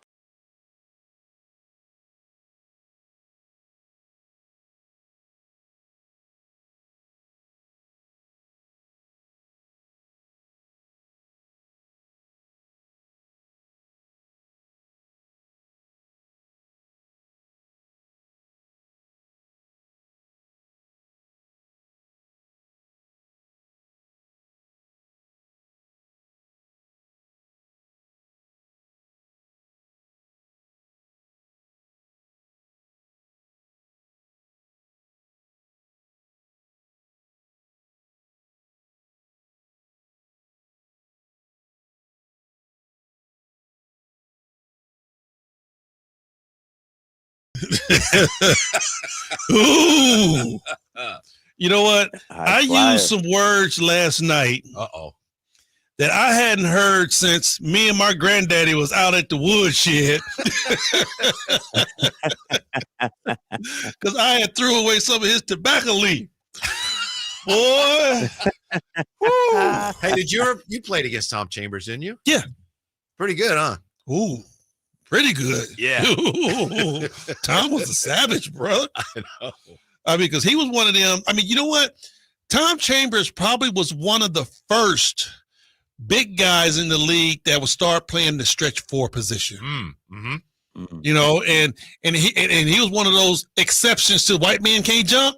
Really? Because if you blinked, that dude was around the rim dunking it hard.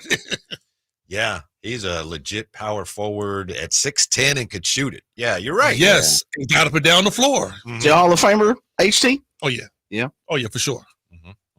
Dang. Yeah. Tom Chambers was savage, bro. Yeah. Right now, and we'll get back to the conversation with the High Flyer and the Kings. It's time for Whitey's Wayback Machine Quiz, which is brought to you by Lee's Air Plumbing and Heating. It's Kyle Draper, the champion, against Jay. Unless, Jay, you want to let the High Flyer play or Ramsey play. Maybe you got a little score to settle. Maybe you want to get a win this I ain't week. never worried about Drapes. I've been slapping them around for months and in the last year or so. But HT's never played, so if we're going to put him on the board, we got to put him on the board, right? No, I'm not going to take Jay's L, man. You better take that L. I don't worry about it. I'm passing out W's right here, HT.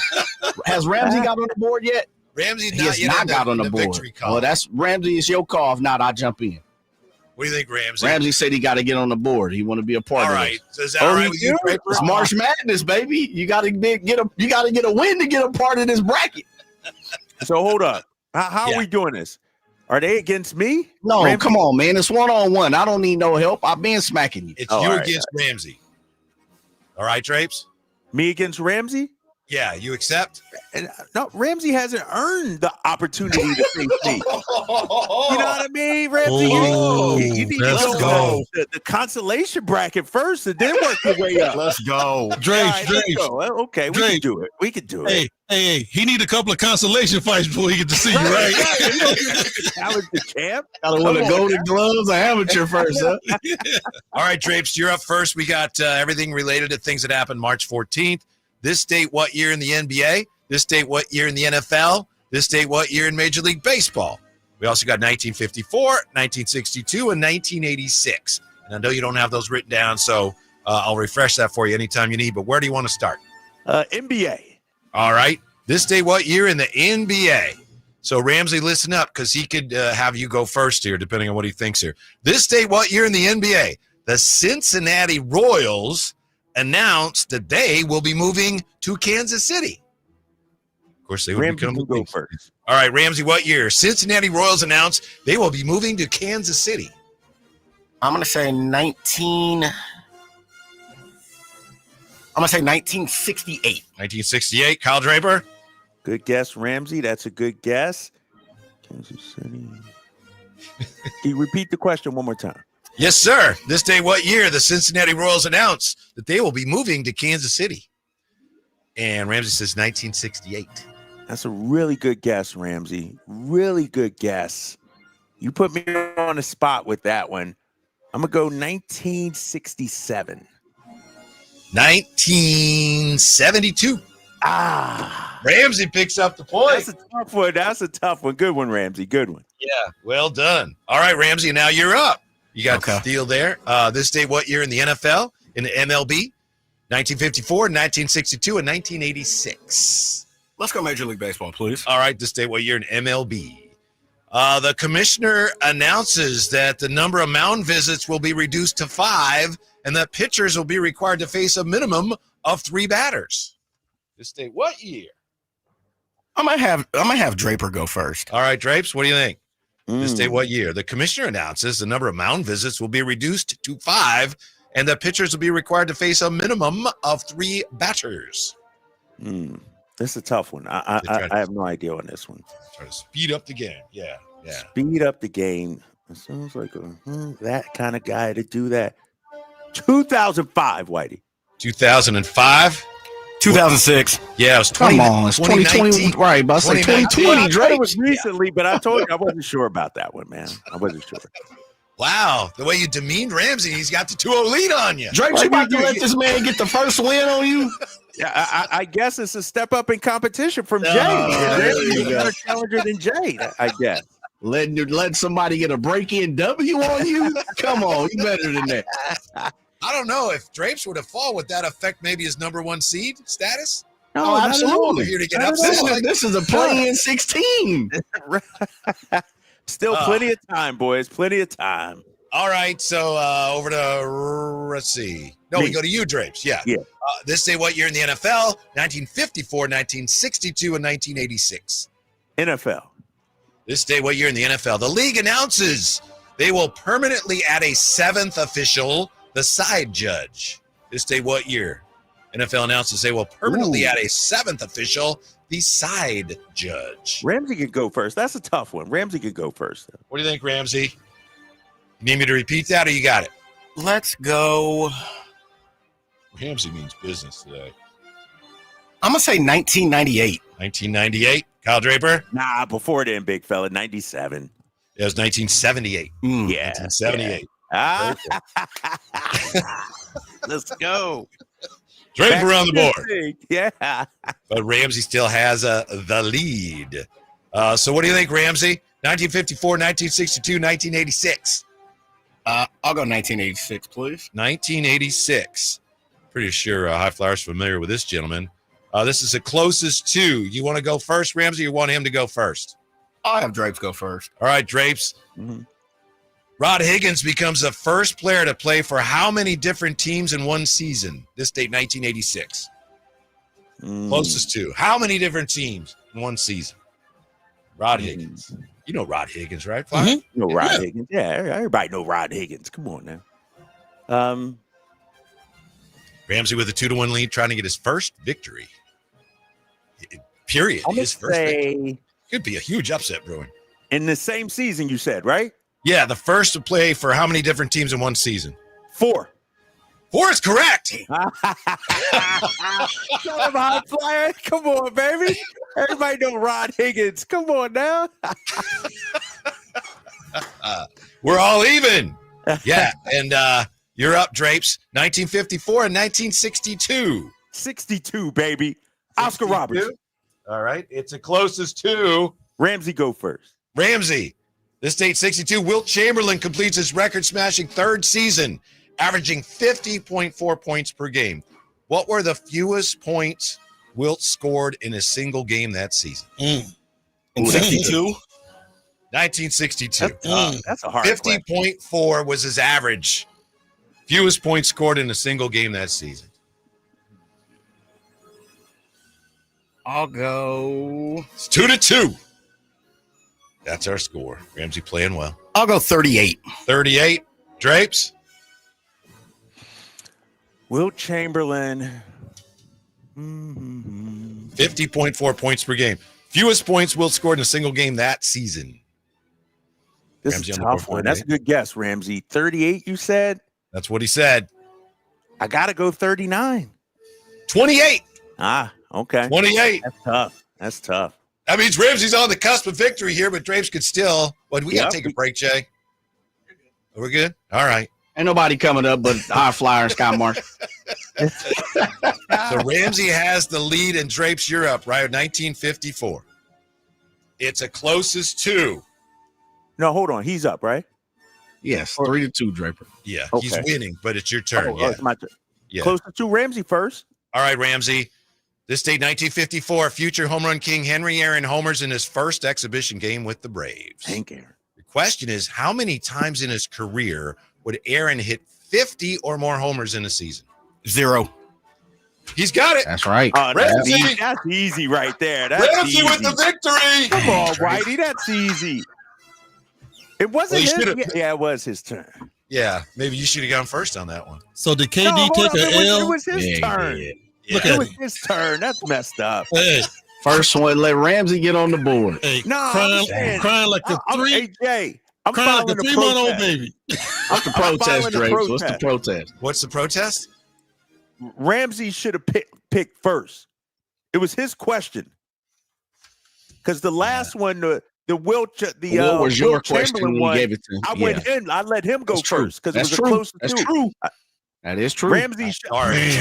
I'm sorry. KD won the filing a challenge. KD won the challenge. Regardless, I had the question because I know that answer. Yeah. AJ, I know that answer. Hank Aaron never hit 50 home runs. Go. It's all right. I don't know. It's You all all right in that? You got to your challenges up All right, there. okay. KD, So you it's won an the challenge, asterisk dog. next to this one. It's an asterisk Okay. next to this. But it's still a W for Ramsey, his first. Yeah. Again, regardless, I had the answer because I know Hank Aaron never hit 50 home runs in the No, season. but I might have. You would have said Kyle go first. You know what I mean? Because it was the closest two. I You might would've have said Drake if you don't hit should the have. There you go. And then I would have said Oh. 0, and I would have got it. It's all right though. It's all right. Yeah. It's all right. I we see how will, it is. Whitey's always against me on these. It's I messed don't up. even man. know what you're talking about. You know what, KD? Me and Whitey both had just know you when you win, bro. You're a horrible winner, man. You're a horrible winner, bro. Oh, we're back with yeah. Speaking of winning, tell you who the Kings need help from Horrible tonight winner. next on Southtown Sports. Remember, we're trying to have fun today because it's Friday. Damn it. Get in the zone, AutoZone. Welcome to AutoZone. What are you working on today? This week only, all Pro Elite wash items and accessories are buy one, get one half off. That's car wash, tire cleaner, leather cleaner. All buy one, get one half off. Sponges and towels, we've got dual weave, waffle weave, whatever weave you want. Accessories too.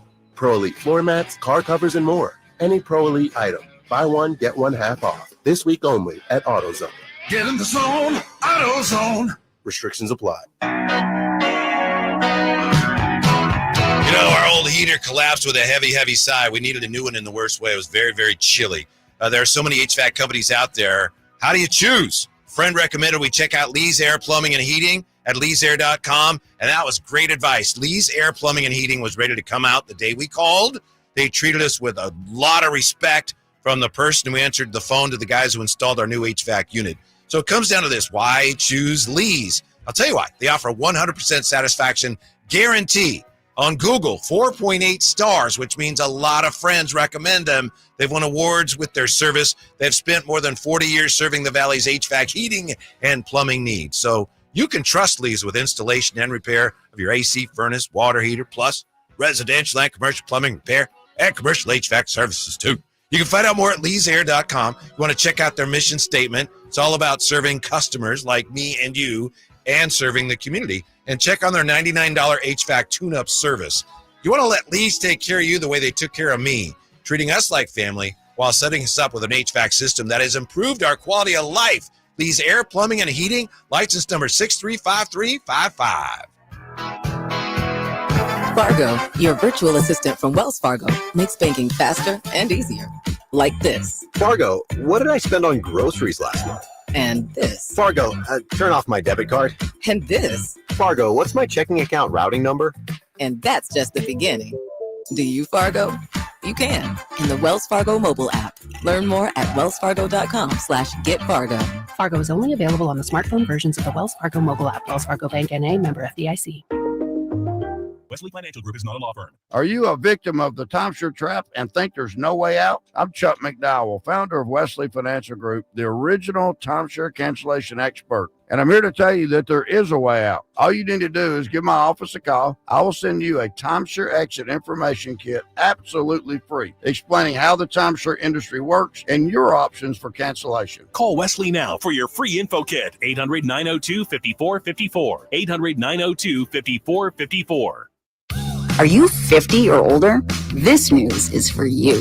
The CDC now recommends you get vaccinated against pneumococcal pneumonia.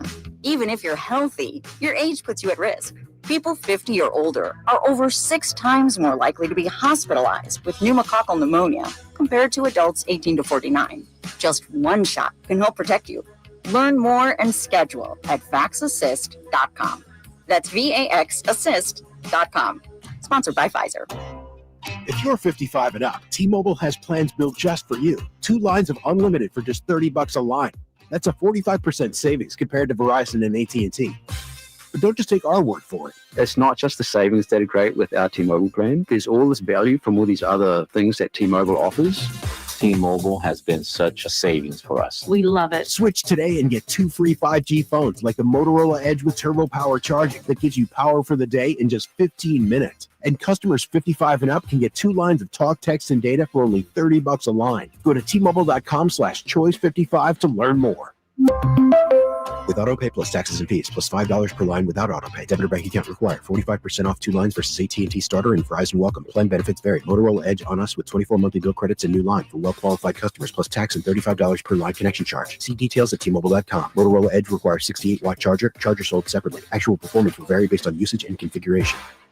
Hey, it's Carmichael Dave for my good friends at American Energy. It's cold, and American Energy wants you to stay warm and make sure your system's operating safely. Here's the deal. A $49 tune-up inspection, which is regularly $119. That's a full safety and duct inspection. But guess what? If your system's over 10 years old, the tune-up is on them. That's right. It's free. Give them a call right now. $50 off your first recommended repair. And if you need a new furnace, half off the price of a new unit. Oh, by the way, breaking news, they're hiring right now. Here's the deal. They'll train you, full benefits, generous incentive-based pay. Just call today for more details at 916-520-9990. That's 916-520-9990. Not only great deals from American Energy, but possibly a new career for you. Check them out at theaeway.com for an instant quote and tell them Carmichael Dave sent you. Call 916-520-9990 now. KHD-KHD1 Sacramento, KYMX HD3 Sacramento. From the Power Business Technology Toshiba Studios. Sacktown Sports, 1140. Redeemer full of culture. Live and local, it's the Drive Guys. Watch the show on youtube.com/Sacktown Sports 1140. Or listen on the Sacktown Sports app. Yeah, tough one last night, but hey, another game tonight. And after tonight, Kings have a couple of days off, and then they have no more than 1 day off between games the rest of the way. The High Flyer is here. Kyle Draper in San Francisco. You have any idea what to expect tonight, Henry? Oh, no idea. Yeah.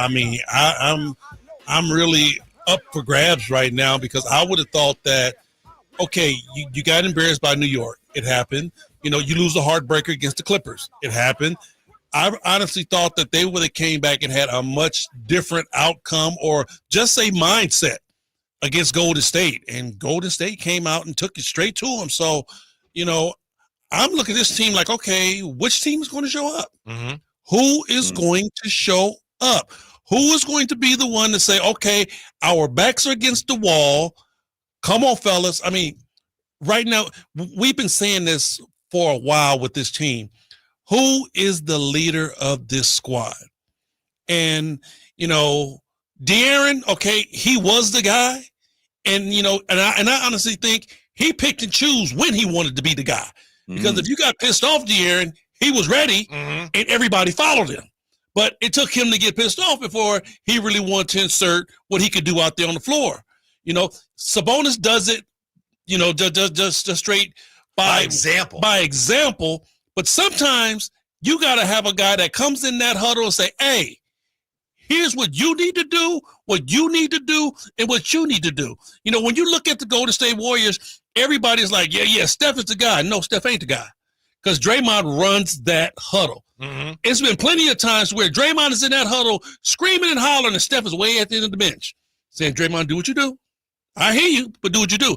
He's that guy. Well, we need a guy like that right now to grab everybody and say, look, man, pull up your shorts tight and strap on your shoes tight because we in a serious situation. Who's that guy? Or where is he?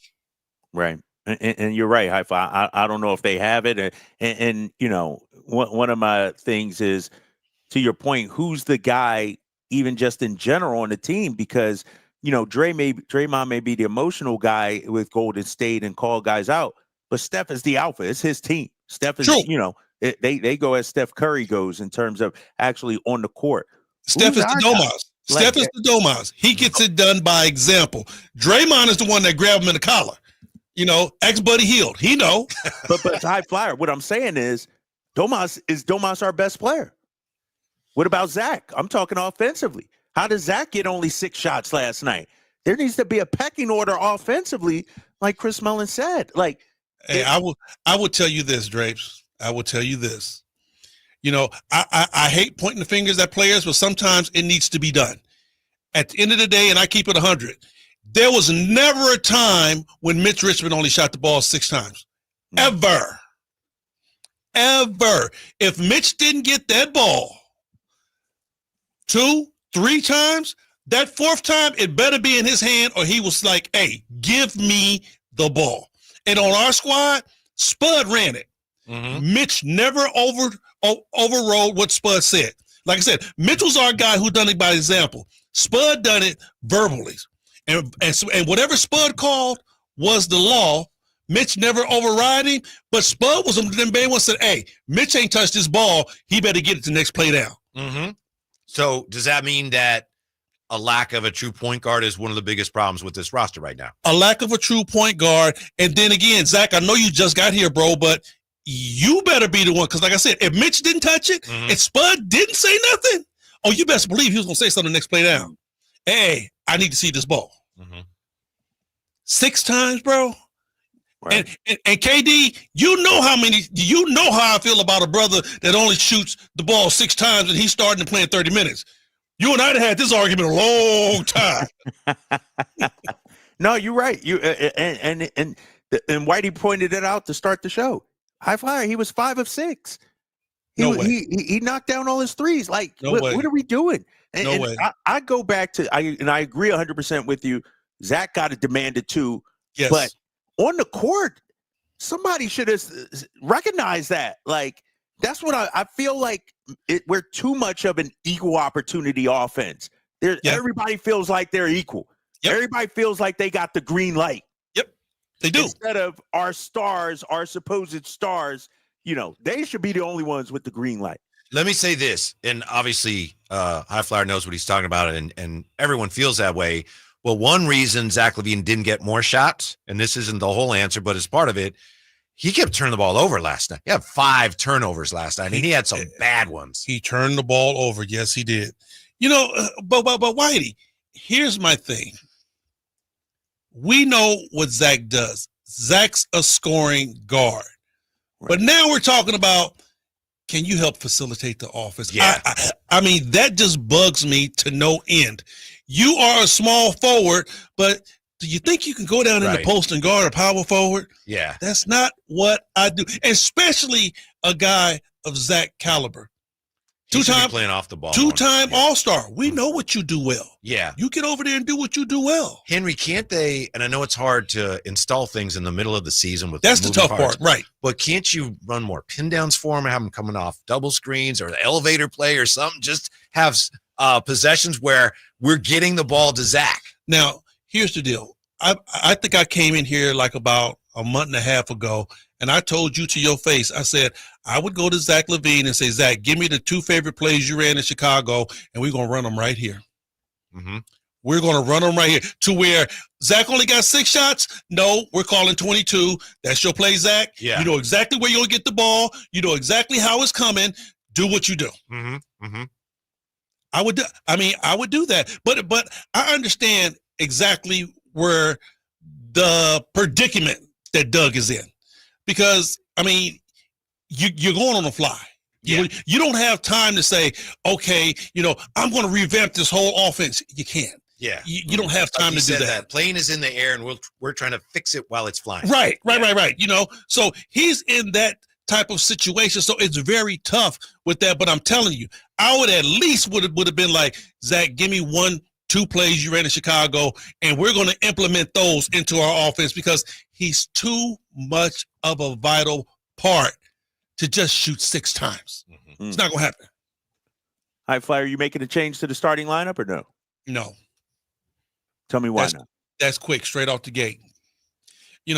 Malik Monk really earned that starting position. And I honestly feel like Malik Monk has been playing very well in that starting position because I've said this. If Malik Monk didn't play well at that starting position, the Kings would have never, ever traded De'Aaron Fox. Malik started playing great at that position, and now he played good with De'Aaron Fox. And I think he is the one player that has struggled the most since De'Aaron's been gone. Mm-hmm. You also got to factor his injury in there, but I hear what you're saying. Yeah.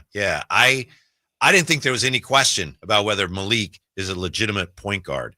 And since he's been more the focal point of other teams defensively, you can see how he's not a pure point guard right now. Never was a pure point guard, but was getting the job done. Yeah. He was getting the job done. And here's another part of this, and KD, because you got the Larry Bird syndrome, quote unquote. Everybody can't be that guy. As much as I love Scottie Pippen has probably been my top 5 ever played the game. Scottie was a monster long as Mike was there. Mm-hmm. When Mike left and they said, okay, Scottie, it's your turn, baby. You up. You saw a different Scottie Pippen. He still played well, but he didn't play the same way he played when Mike was there. Mm-hmm. So everybody can't be the guy. You can't make them that. It's either you are or you aren't. Mm-hmm. You can't take a guy and say, okay, now it's your turn. No, you're not that guy. You play better as a number 2. Mm-hmm. Mm-hmm. Mm. Let me ask you about this. When you look at Go ahead, Drake. Go ahead, Whitey. Please, go ahead. No, I was going to say about tonight's game. I mean, you got Hall of Famer and Kevin Durant. You got Devin Booker. But for some reason, it hasn't, come together for this Phoenix Suns team. And I maintain, and I said it during earlier in the show, the Suns are kind of sort of like the Kings in the fact that we don't know who they are. What's their identity?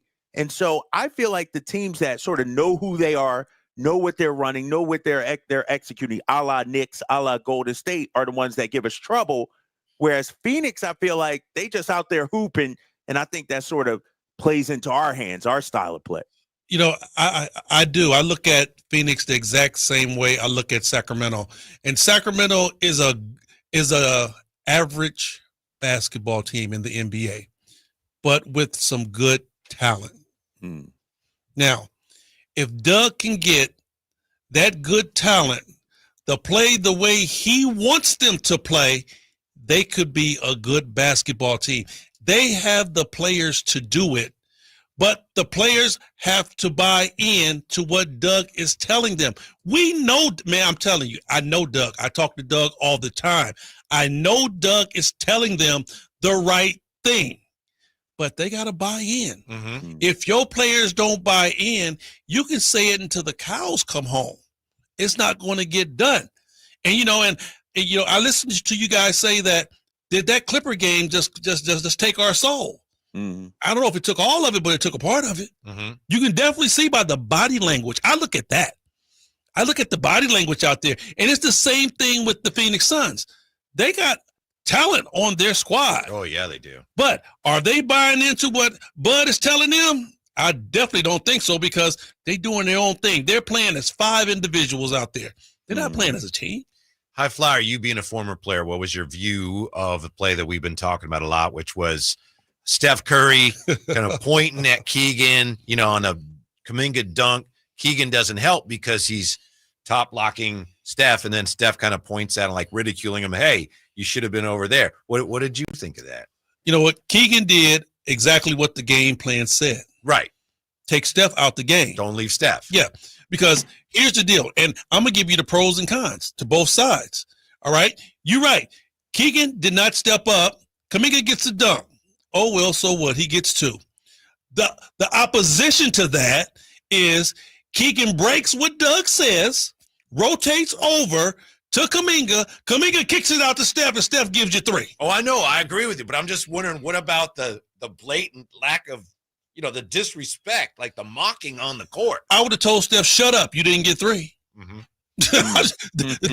That's the plan. Shut up. You didn't get 3. Uh-huh. That's it. Mm-hmm. That's my job, to stop you. Mm-hmm. I did my job.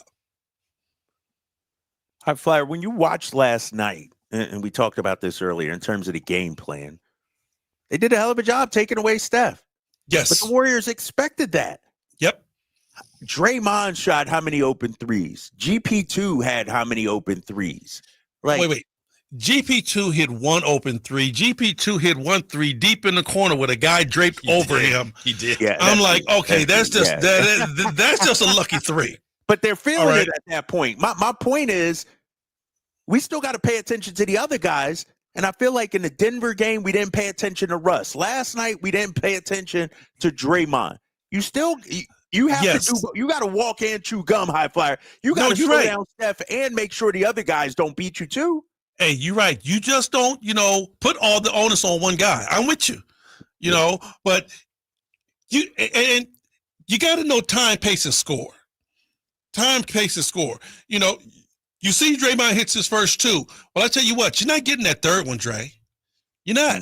We're going to rotate over to you. Right. Somebody else going to have to get there first. But isn't that why Doug took Valanciunas out and didn't put him back in, is because he couldn't get out there and guard their smaller players. Well, we talked about that in the pregame. It was like, do you start Valanciunas? Do you start Keon?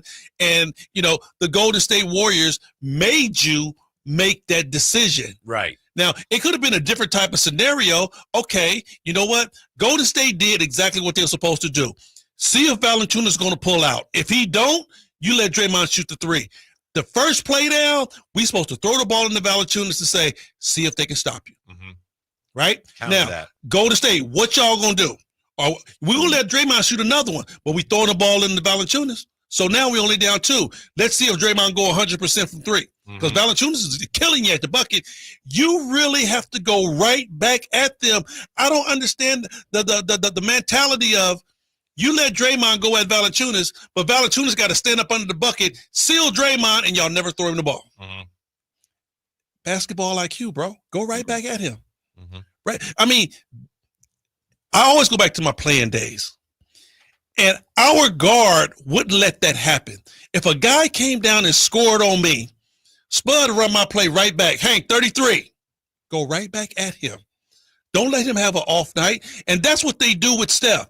They let Steph have all this fun on the offensive end, but they hide him on the defensive end. Right. No, all good teams search Steph out. What did Cleveland do when they beat the Golden State Warriors? Mm-hmm. They was hiding Steph. We're going to run pick and roll until you're back on Kyrie. Now, Kyrie, cook him. Yeah. JR, cook him. Mm-hmm. But we don't do that. I mean, it's just a different breed and brand of basketball that they don't think that far in the game. Let me ask you this then, because I hear the frustration. I get it from the fan base. I get it. But ain't nothing changing right now, High Flyer. No, it's not. Ain't nothing changing now to the offseason.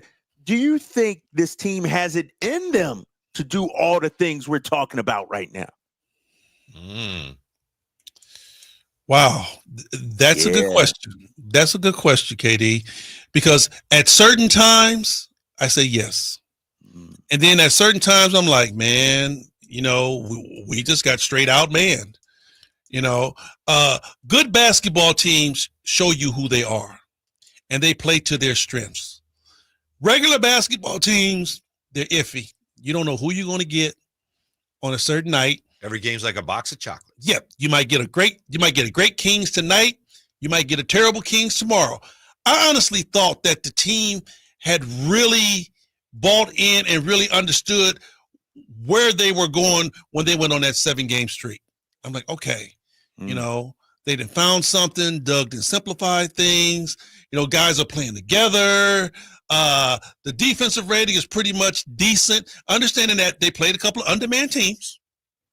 I think that played a lot into it. Sure. They played a couple of undermanned teams, but they were finding their way. And then all of a sudden they played a good team and got smacked back to reality. And it's like, okay, fellas, there's another level here, and you guys got to put in a little bit more effort. And I don't think the Kings have done that. One of the things that disappointed me the most last night, obviously things going wrong defensively where they just make you shake your head.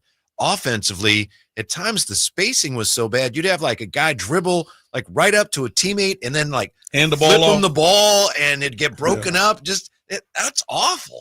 The offense we run is maybe too simple.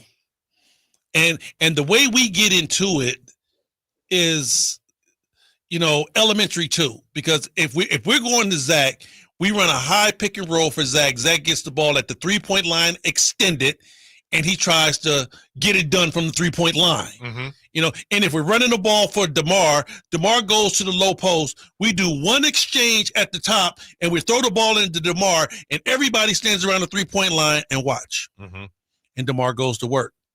And plays like that could work because DeMar is a guy that can get his shot off like that. But what the Kings have to do is when DeMar goes to work, you got to have some guys cutting through, some guys back screening, some other motion on the other side. So the defense just isn't standing there looking at DeMar. Yeah, when the first option falls through, there's like it just becomes a scramble. You saw the way New York beat us. Yeah. Bridges is on one side. He's driving through. All of a sudden, the next guard cuts behind him. He don't see him. He's still driving through it. The third guard cuts behind him. One of those guys that was cutting cut it all the way to the basket. I don't remember the last time I saw the Kings enter the ball on one side and then reverse it. Open shoot. It don't ever happen. The ball never goes from side to side.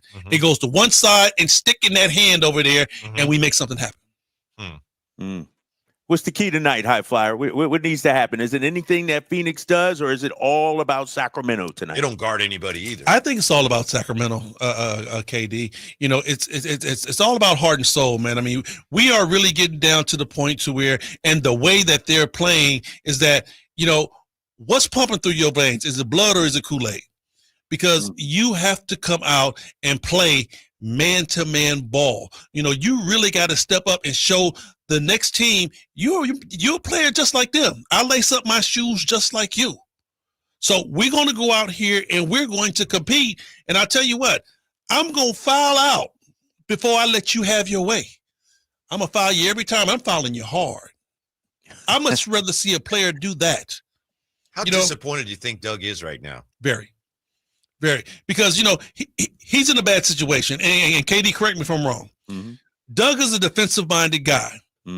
His best two defensive players, Keon Ellis, Jake LaRavia, plays the same position as his number one, number two guy, Zach LaVine and Debo. Right.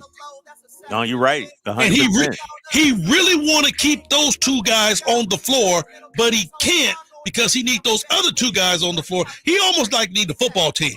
I'm going to play you two on offense. Yeah. I'm going to play you two on defense. Line change. Yeah. Drapes. So it's tough. Yeah, we appreciate it, Drapes. We'll see you Monday at the arena, right? Yes, we're back home. Yes, I will be there. All right. Thank you, Drapes. Have a great weekend. Stick around for more of the High Flyer and Scott Marsh. Game night is next on Sacktown Sports. Have a great weekend. Tell them like the beam now. Tell them like the beam, like the beam now. You can tell them like the beam now. Tell them like